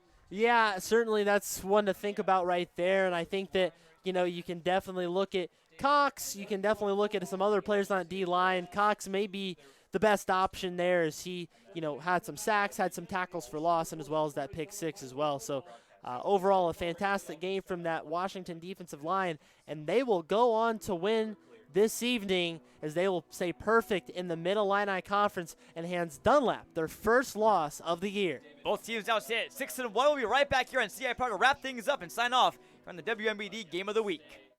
The deals are everywhere during Upring's Used Car Super Sale. How about great gas mileage? Priced under $20,000. Used trucks you can count on. Get the used car you really want at every Uppring Auto Group dealer. Uppring, serving you since 1982. Mushanti Heating and Cooling specializes in commercial and residential heating and cooling services. We're a Tempstar dealer but service all makes and models with products that always provide you the best solutions. Give your local experts a call at Mushanti Heating and Cooling. The Fox has become known for some of the best British and American pub fare around. And for you craft beer lovers, we have 25 ever-changing draft handles. Whether it's lagers, IPAs, stouts, or ciders, the Fox has something for everyone. Join us at the Fox Pub in North Peoria. You dream it, we'll deliver it at Academy of Screen Printing and Awards. Your promotional goods delivered on time, every time, with a local trusted team here for you. Stop in and see us at Academy of Screen Printing and Awards. Welcome back to Dunlap, where the Washington Panthers, the number 3 team in the state in Class 6A, have just handed the Dunlap Eagles their first loss of the season. Dunlap came in as the number 7 team in Class 6A. Gavin, it was a great matchup tonight. It really kind of lived up to the expectations. A couple plays to go for Washington's way, and that's, a 21-point deficit. I think, we've mentioned it just a couple minutes ago. I think Dunlap played them much closer than 21 points, but lots to learn for both teams. First of all, with Washington, is really impressed by their performance tonight. Yeah, Washington, again, just continues to play that brand of winning football, and we know they're a disciplined team. They're always a team that's going to hang in tough there, but, again, fighting through their own adversity. Not their best offensive game of the season, but they got it done in other ways, and, again, sometimes you get a little bit lucky. Maybe you're not always going to have 2 defensive linemen return a pick six, but at the same time, you take what you can get. You take those opportunities when you get them, and certainly you're going to take a win tonight here, keeping you perfect in the conference. That's a big win for Washington as we go down the stretch. Washington still 5-0 in Mid-Illini play. Dunlap falls to, or I should say Washington is 5-0. Excuse me, Dunlap 4-1 now in a conference play as we come down the stretch. Both these teams are heading to the playoffs. They've already clinched their playoff berths now. Washington getting their 6th win of the year. Dunlap has their 6 wins as well. So kind of looking forward, Gavin, obviously, what this win means for both teams. For Washington, obviously, it helps them, build towards, potentially hosting home field advantage in the first round, just getting a better draw overall. For Dunlap, got some tough games coming up. I think they still got a little bit more to play for in the regular season. Not saying that Washington doesn't as well, but, I think both these teams will make some noise in the playoffs. Dunlap will learn a lot about their team in the next 3 weeks, though, as they face Morton in Week 8 and then Metamora in Week 9. Yeah, certainly they will. And you mentioned the home playoffs. You really don't know who you're going to face in the playoffs when you're in the 5, 6, 7A regions. Maybe if you're playing in small school, you may get some of those similar opponents that you've played throughout the season. But, really at this point, you don't know who you're going to get. So having home field can be the difference between, you playing a game here in Dunlap or potentially having to travel 2+ hours away to play a football game. So these wins become crucial, but if nothing else, Dunlap just wants to continue to improve and play quality football when the postseason rolls around. Certainly, it was a very high-level football game between two of the best, make no mistake about it, in the Peoria area. Washington comes out the winners tonight, and they stay atop the Mid-Illini Conference alongside the Morton Potters. That will about wrap things up here from Dunlap. I want to thank you all for tuning in tonight on CIProud.com. I want to give a big shout out to all of our great broadcast crew. Without them, tonight's broadcast would not be possible. Our director, Joshua Messenger, our producer, Charlie Shermerhorn, camera operators, David Stevenart, Ethan Carboni, Latif Love, alongside Ethan Genders and Kenny Clifton on the sidelines taking videos. We have a great post-game cinematic highlight reel on our Instagram and Twitter. Follow us on Instagram at Clutch Sports Media and on Twitter at Clutch Sports IL and on Facebook at ClutchSportsMedia.com. Also, Dylan Sparks taking some phenomenal pictures that will be on Instagram and CSM Overtime as well. And Elsa Olmstead making her CSM debut on social media. I am Jonathan Michael saying so long from Dunlap. It's been a pleasure to have you tonight. We'll talk to you next week on the WMBD Game of the Week. Washington wins 28-7.